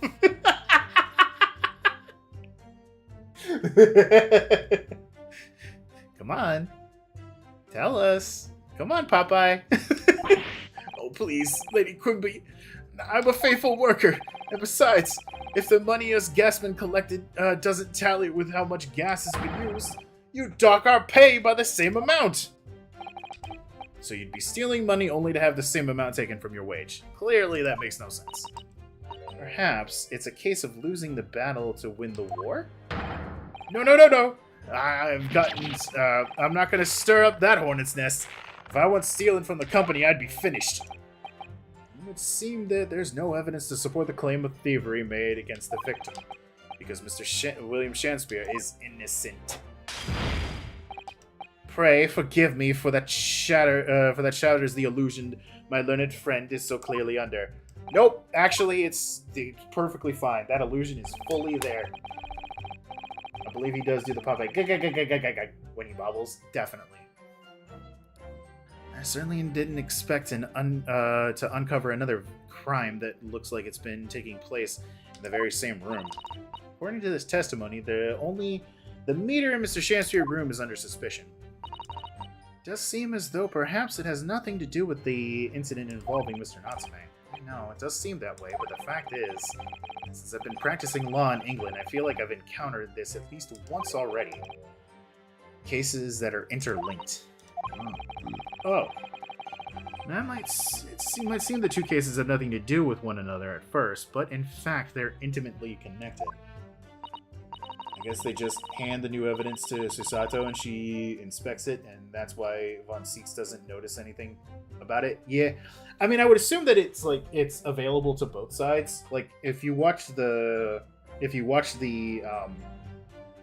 Ace Attorney anime, at least like the one episode that I saw of it, like all of the evidence is laid out for the entirety of the court to see, and you could just walk over and touch it and all that shit. So I suspect it's kind of the same thing, and it's just he so strongly feels that this is unimportant that he's not paying attention to anything that's being presented right now.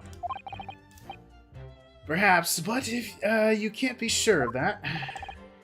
If the Amos Gas has been investigating Mr. Shakespeare so earnestly, there must be something to it. But then how has he been managing to steal their gas? With a very clever plan, I'm not gonna lie. And this room didn't have a single coin in it. Meter doesn't appear. There it is. Ma'am, about your meter. There's a tiny thing going on with your meter. You know the miles is on fire bit where it's just gumshoe rotated. Yeah, let me cover it in some starch. And then if I rotate it, can you see that better?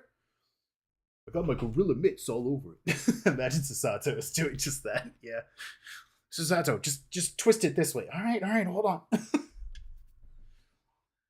Lady Altamont, I'm afraid to say that this meter clearly does show signs of having been tampered with.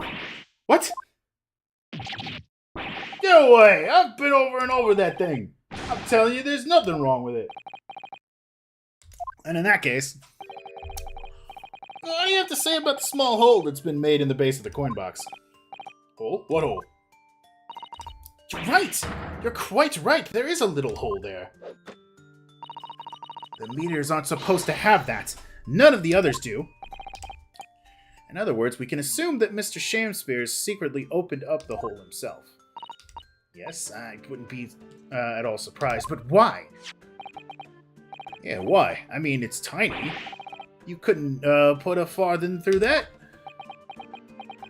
Isn't Barak about Big's age? Is he? How old is Barak? No, he's younger than me. I do wear glasses. That makes me old. Only old people wear glasses. Lady Allotment, I wonder if you could give the court some more details about your meter design. Court has sworn he was 36. Well, he's not. Sort of details. Well, what I'd specifically like to know is how it differentiates coins. Oh. I was talking about your vision. Wait, why is my vision into this? I mean, I do wear glasses, but like, I don't understand. I don't get it. Are you near or farsighted? I'm nearsighted. Everything, if I take off my glasses, I can't see anything that's like, I mean, I can see, but like, it's all, the further I go away, the blurrier it is.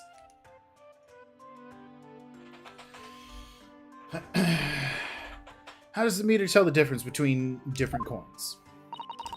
What do you mean? Well, for example, if someone were to put in a one penny coin, it wouldn't work, presumably, would it? No, of course not. So, well, how does the meter know that a coin has been fed is a threepenny bit? Ah, I see where you're getting now. The meter tells the coin apart by the shape and size, which includes their thickness. A threepenny bit is about 3/4 of an inch in diameter, you see. Other coins just wouldn't fit. Ah, I see. And clearly, it's clearly been very well thought out. The witness will amend her formal testimony with that information in case it is pertinent. As you wish, my lord. Barlow said his eyes were bad because he's old, so I brought up you needing glasses for your bad eyesight. Well, joke's on him. I've had shit eyesight since I was, like, in middle school. Some of it was self-imparted because I was the kind of dumb little kid who would take a flashlight and shove it in his eyes, just so that way he could look at the darkness around him and be like, "Oh, that's fun. It's cool," and therefore my eyes are really fucked up. Hold it! But conversely then, it would seem that anything matching a threepence coin exactly in terms of diameter and thickness could equally be, be used. Would, that be true? I was only trying to bully Barak. It's fine. Completely forgot about the flashlight thing. Did I talk about that? I don't remember. Well, yes, in a way. The weight comes into it in a certain extent as well. We thought it through anyway. If I find any fake coins inside the coin box when I empty the meter, the contract says the customer has to pay 100 times the amount they diddled as a fine. That's a hell of a thing. Damn. Live for moments like that, us gasmen do. Live for them. It seems the gas company has thought of everything. Woohoo! Hurrah for gas! Hurrah for cash! Allotment all the way. It's quite enough of that. Remind me, how big is a threepenny bit? About 3/4 of an inch across. What do you think, Mr. Naruhodo? Is this 2-centimeter measurement significant? Or perhaps there's some other aspect of the meter's construction that we should focus on. Hold on. Can we re-examine it again? We can. Oh, look at this bar of soap. Circular depression is about 2 centimeters across. Or 3/4 of an... Ah! Do you think? It's terms and conditions. I used to look directly at the sun and my eyes are fine. Blue-eyed stare too powerful.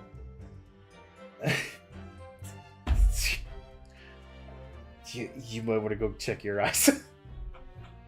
I mean, the thing that you did with the flashlight, I forgot that was a thing people do. Other people did that? Oh. Okay. I thought I was the only stupid one. But then again, I was like a baby. I was like maybe 7 or 8, I think, when I did that, because I was still living in Florida at the time, but we moved away from Florida when I was 10. And I remember doing it only when we were in Florida. I don't remember doing it after we moved, but that it's a possibility that I could have. I don't remember. We did find the soap at the scene, didn't we? Yes, and there were 2 bars on that little ledge just outside the window, so we took this one. But I'm sure that when we first found it, there was some sort of reddish medallion in the middle. I remember it clearly. Yes, but there's no sign of it now. Where could it have gone? It melted. Look, you moved to Florida. Lucky. I mean, back when I was in Florida, it wasn't the hellhole that it is now. Perhaps I should try a different tact here. Leave it. Let us return to the testimony. Of course, my lord. As I always say, allotment meters are unsurpassed. They can't be manipulated. They can! Here's time for the coin exact meters. Nothing else will fit. Ma'am, do I have a bar of soap for you? Protection.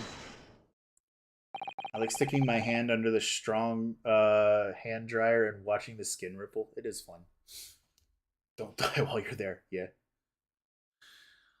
Let me just confirm something here. If the diameter and the thickness were to be correct, the meter would accept any object as if it were a threepenny bit. Is that correct? Yes, that's correct. Well, by something of a coincidence, while we were investigating Mr. Shamspeare's room, we found a particular item that matches the dimensions perfectly. Something the same size as a threepenny bit? What is it? The item in question is this! What? Have you been hailing gas? That's a bar of soap! It certainly looks nothing like a threepenny bit, I must say.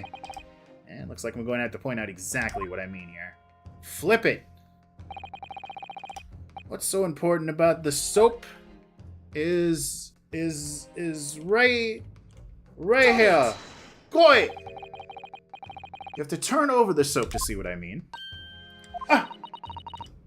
Are you referring to this round depression in the middle of the soap here? That's right. A depression that is approximately 3/4 of an inch in diameter. Or in other words, almost exactly the same size as a threepenny bit. Get away! Does anyone here present have in their possession a threepenny bit? Quickly now, hand over your coins, ladies and gentlemen. It sounds rather like a highway robbery, doesn't it? Man, I don't think I have childlike wonder. I think it's just delusional. Oh no! It's got a 3 on it. Where's the queen? Oh wait, she's dead. What? Thanks to the kind member of the public gallery, I have here a threepenny bit. Now let's see if it fits. Like a glove? My word! It couldn't be more snug. Yes, as I suspected. This is without a doubt is a vital clue to explain how the allotment gas company has been defrauded. Wow, I don't believe it. Oh, even her dresses be on it. Who fucking cares? So your assertion amounts to what? That's this some inferior bar of soap is a tentative connection to this to the theft of gas? Yes. The depression in the soap is clearly made by a threepenny bit.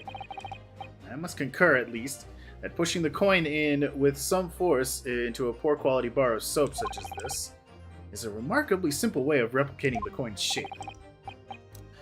Then you could use, well, some melted wax or something to pour into the mold. You could make fake coins in no time. Everybody's suddenly getting ideas. This brings all of the pieces of the puzzle together, does it?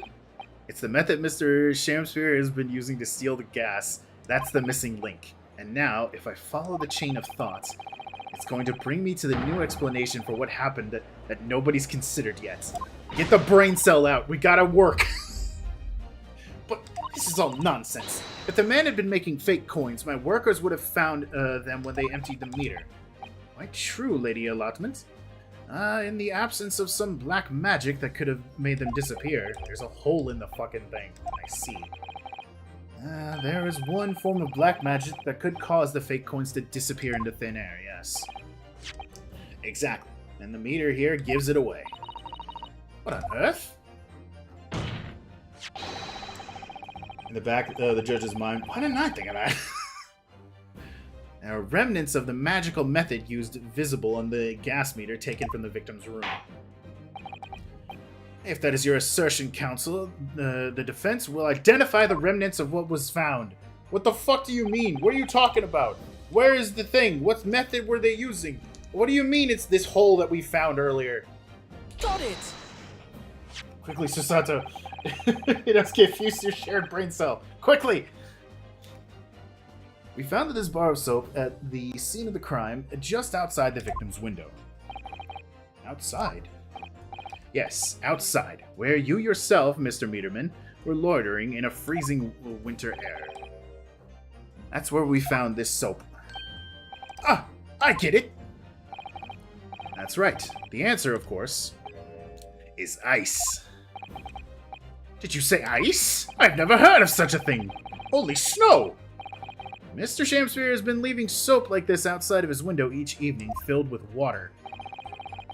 And after a night outside in the bitter cold, the water is frozen solid the next morning. So, it's red ice? What, does he have fucking food dye in there? What's going on? Then he takes the fake coins of ice and feeds them into the gas meter, giving him light and warmth in spades. As his room becomes very comfortably warm, the ice now inside the meter's coin box melts, turning back into water, and drains harmlessly away through a small hole made in the underside of the meter. That is how, without leaving any evidence of his wrongdoing, this man has been stealing allotment gas. Just like that. So simply. Is he trying to make us look like idiots? I mean, he's already done it, unfortunately. He's been fooling us all with some bars of soap and some water? That's right, madam. I don't believe it. It can't be true. Do you have any idea how much money we spent to develop that new meter? And now you have the audacity to suggest that a bit of soap and some water can render it totally useless? I'm fairly sure I didn't design it. Evidence! What do you mean, evidence? Sorry? I want evidence. You're going to stand there and tell me our meters are rubbish, so I want to see proof. We're not saying your meters are rubbish, ma'am. We're just saying that this guy's clever. She's very good at enforcing accountability, isn't she? Very well, Lady Allotment. If you'd like evidence, I'll provide it. What? What? Huh? Mr. Naruhodo, are you saying you do actually have evidence to support this theory? Do I? It's the T! Oh! He didn't use water that time! That's why it was red! He used the T! I did notice a trace of something that bothered me a little while at the time. I have a feeling that the theory we've come up with could explain it. Piece of evidence, the substance of the theory is me saving, Your Honor. Don't worry, Your Honor. I'm definitely saving because I'm confident in what I'm about to provide, and not the fact that I'm unsure, but I'm going to throw it at you anyway. Take that. Take that! You intend to use this evidence to convince the court of Miss Shamsfield's counsel? Ah, fuck. Yes, that's my plan, my lord. Mr. Naruhodo, your eyes are darting around like fish. And small fry, I find to quickly polish off. Damn it. Mr. Shamsphere made coins out of ice. Wouldn't there perchance be some trace of that at the scene? Oh. Oh, at the scene. At the scene. Okay, my bad. The use was not the proof. Yeah. So, bam, right there. That. An unsightly stain, Your Honor. Take that! I misinterpreted what we needed to do. That was my fault. This is a photograph of the scene at the point when the victim was discovered, taken by Inspector Gregson. And it clearly shows the remnants of the crime created by Mr. Shamsphere. What remnants? Bum, bum, bum, bum, bum, bum. Here you see the gas meter on the wall in Mr. Shamsphere's room. Now look closely at the floorboards directly underneath the meter. What? What is that? Some kind of grubby stain? Almost certainly it's a water stain resulting from the liquid that drained out of the hole made in the meter. Ah! If one coin gives around 2 hours of gas usage and the occupant is heating his room all his waking hours, we can imagine that he would have used around 10 of his fake coins each day. The melting ice inside the meter's coin box would have then dripped out almost constantly, leaving a stain on the floor. This is awful. And there's further evidence, too. Mr. Shamsphere is slumped over his table, apparently having consumed the strychnine. And right next to him is a bar of soap broken in half. You're right. It would appear to me then, Counsel, that the man was eating the soap, was he? No. Pardon me for disagreeing with your lordship, but... certainly not. He didn't beat her about the bush for there, did he? In truth, Mr. Shamspear was found with a fork in his hand. A meal of soap. Do you know what... do you mean to say that he was using that fork to... what the hell was the judge saying? I didn't hit the spacebar. A meal of soap is sounding increasingly likely, Mr. Lord Van Seeks. Yes. To extract the frozen coin from the bar of soap. Ah! If I used soap, no I didn't, because if I did, no I didn't. So you ate soap, eh, Balroth? But the bar broke in half. So perhaps it didn't go very well. Good gracious!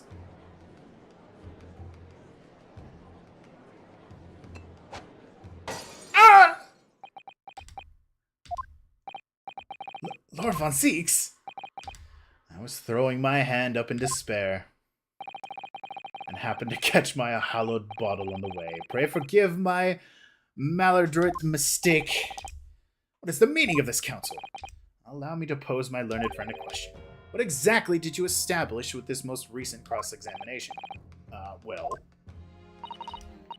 that Mr. William Shamspear is a liar and a thief. In other words, that his testimony is unreliable. That's it. That's exactly it. Very well. Let us assume the man is a liar. Now allow me to pose another question. What possible difference does that make? Well, we know that suicide can be discounted. Scotland Yard's investigation revealed no sign of another vessel that contained poison. And on the night in question, there were no visitors to the room except the accused. The young gasman's testimony, which we have no reason to doubt, has confirmed that. Furthermore, the only possible way the poison could have entered the victim's body is via the tea. The court has seen no evidence whatsoever that suggests otherwise.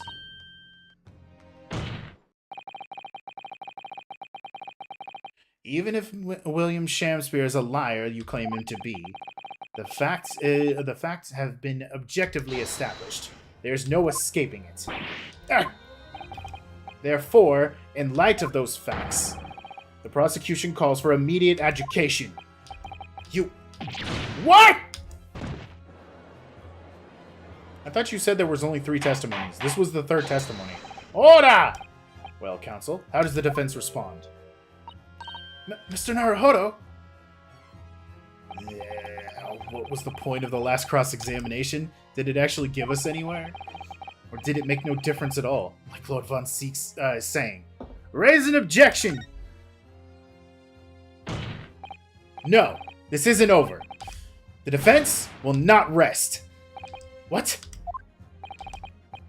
But counsel, you've successfully explained everything.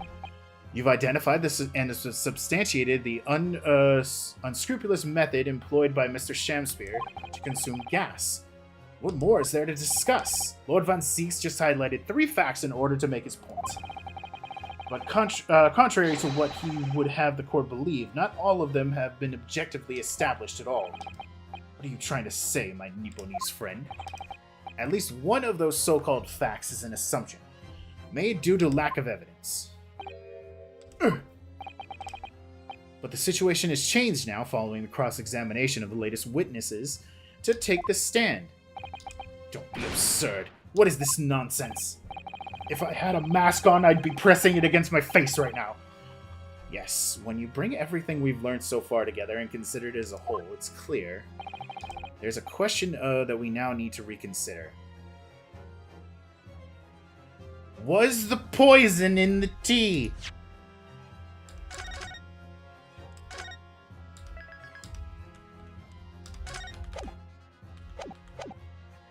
Was the poison in the tea? We've all been led to believe that the strychnine poison that afflicted Mr. Shamspear was in the tea brought to him by Mr. Natsume, but that's conjecture at best. Objection! The victim has testified that nothing else passed his lips that night. There's no other possibility. And since there's no trace of tea left at the scene, it couldn't have tested. We couldn't have tested for traces of poison. As I said, the situation has changed because, in fact, some of Mr. Natsume's tea was left at the scene. And a particular place of evidence proves Objection! What? A ludicrous claim. Scotland Yard's detectives investigated the scene exhaustively. What evidence are you suggesting they missed? The defense has made a bold claim indeed. Very well, counsel. Present your proof. What evidence from the scene of the crime can tell us about the nature of the defendant's tea?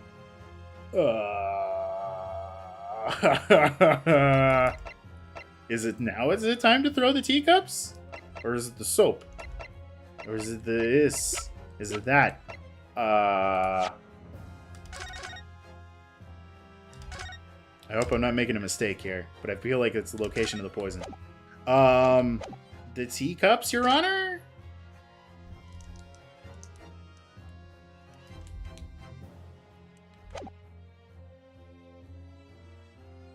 Take that!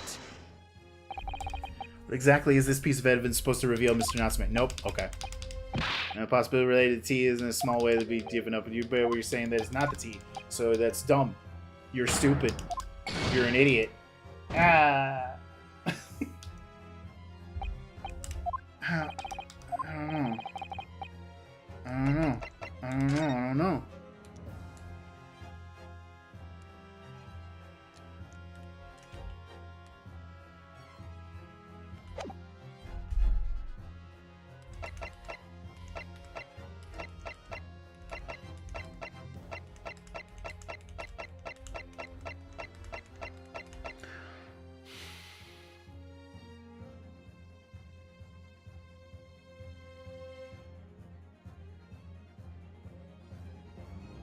The envelope hasn't come up yet. I don't think it's the bar of soap. I'm going to try the envelope. If it fails, I'm going to restart, and I'm going to try the bar of soap. That's what I'm going to do. Take that! What exactly does this piece of evidence reveal? Okay. No, Your Honor, I didn't say that.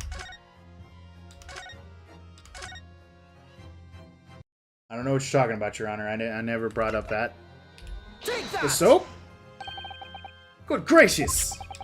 The soap again? The same bar the victim used to fashion his coins of ice? Okay. Hi, Amber. How you doing? Either the cups or the soap. Well, it definitely wasn't the cups, because I tried that first. Yes, that's right, my lord. It's just come back to me. Something about when we first found this bar of soap at the scene yesterday. Successfully moved back in. Welcome, Beak. That's more bars of soap. Soap? What are bars of soap doing lined up on the ledge outside of the window? I'm quite certain that when we originally stumbled upon this bar of soap, there was actually a frozen coin in each bar.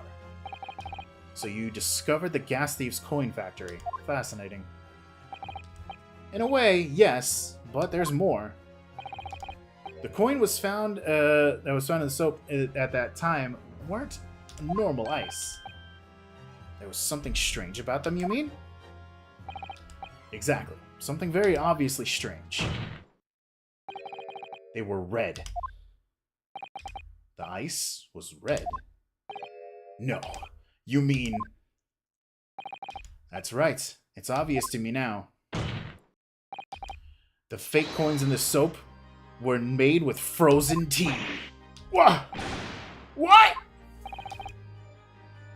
I would remind the court of a statement made by Mr. Natsume earlier in this trial. That evening, yes, I did take some freshly brewed tea with me when I visited Mr. Shamspeare's room as a gift. The public water pump outside always freezes at night, so I bought bottled water especially to make it. And this is the result. Never will I touch tea again. Never! Ah, yes. I believe that had been a snowfall that day. It was particularly cold. Sadly, on such occasions, the poorly constructed water mains in the East End are prone to freezing. On the night in question, Mr. Shamspeare, having no running water to use, was forced to use the tea brought by Mr. Natsume in order to make his fake coins. My word!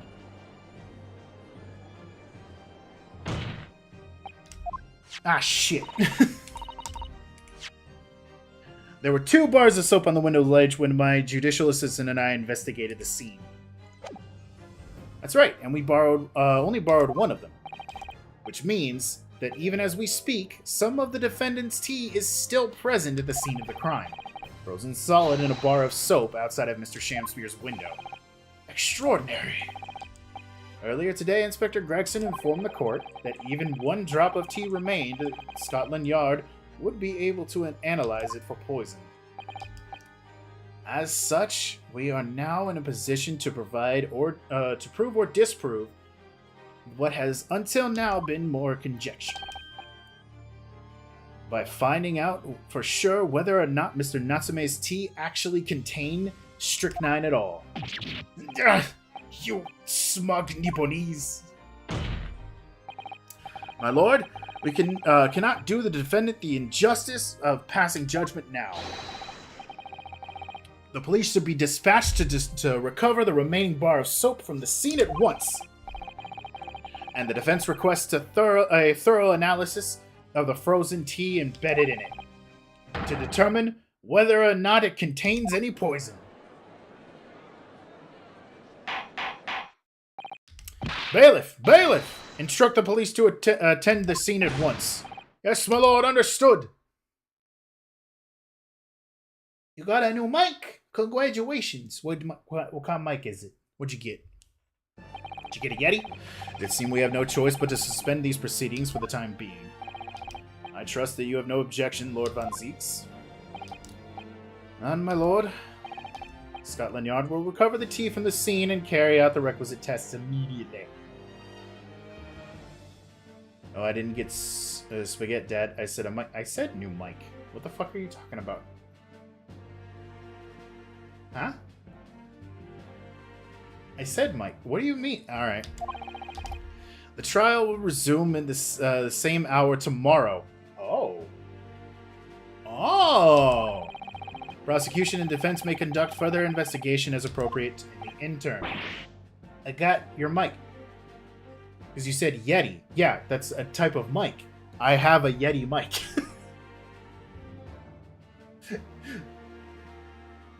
So, egg on your face, kiddo. Oh, and those are some expensive eggs, too. Yes, my lord. Spaghetti Yeti. Yes, I understand what you're saying, but there are such things as a Yeti microphone. I understand that your brain went to food. I can afford eggs, too.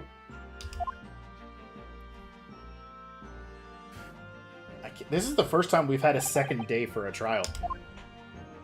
Nuh-uh. Managed to scrape through there somehow. Thank you, counsels. Court is adjourned until tomorrow. So either there's going to be poison in the actual tea, or there isn't. But Natsume is still going to be pegged for this somehow.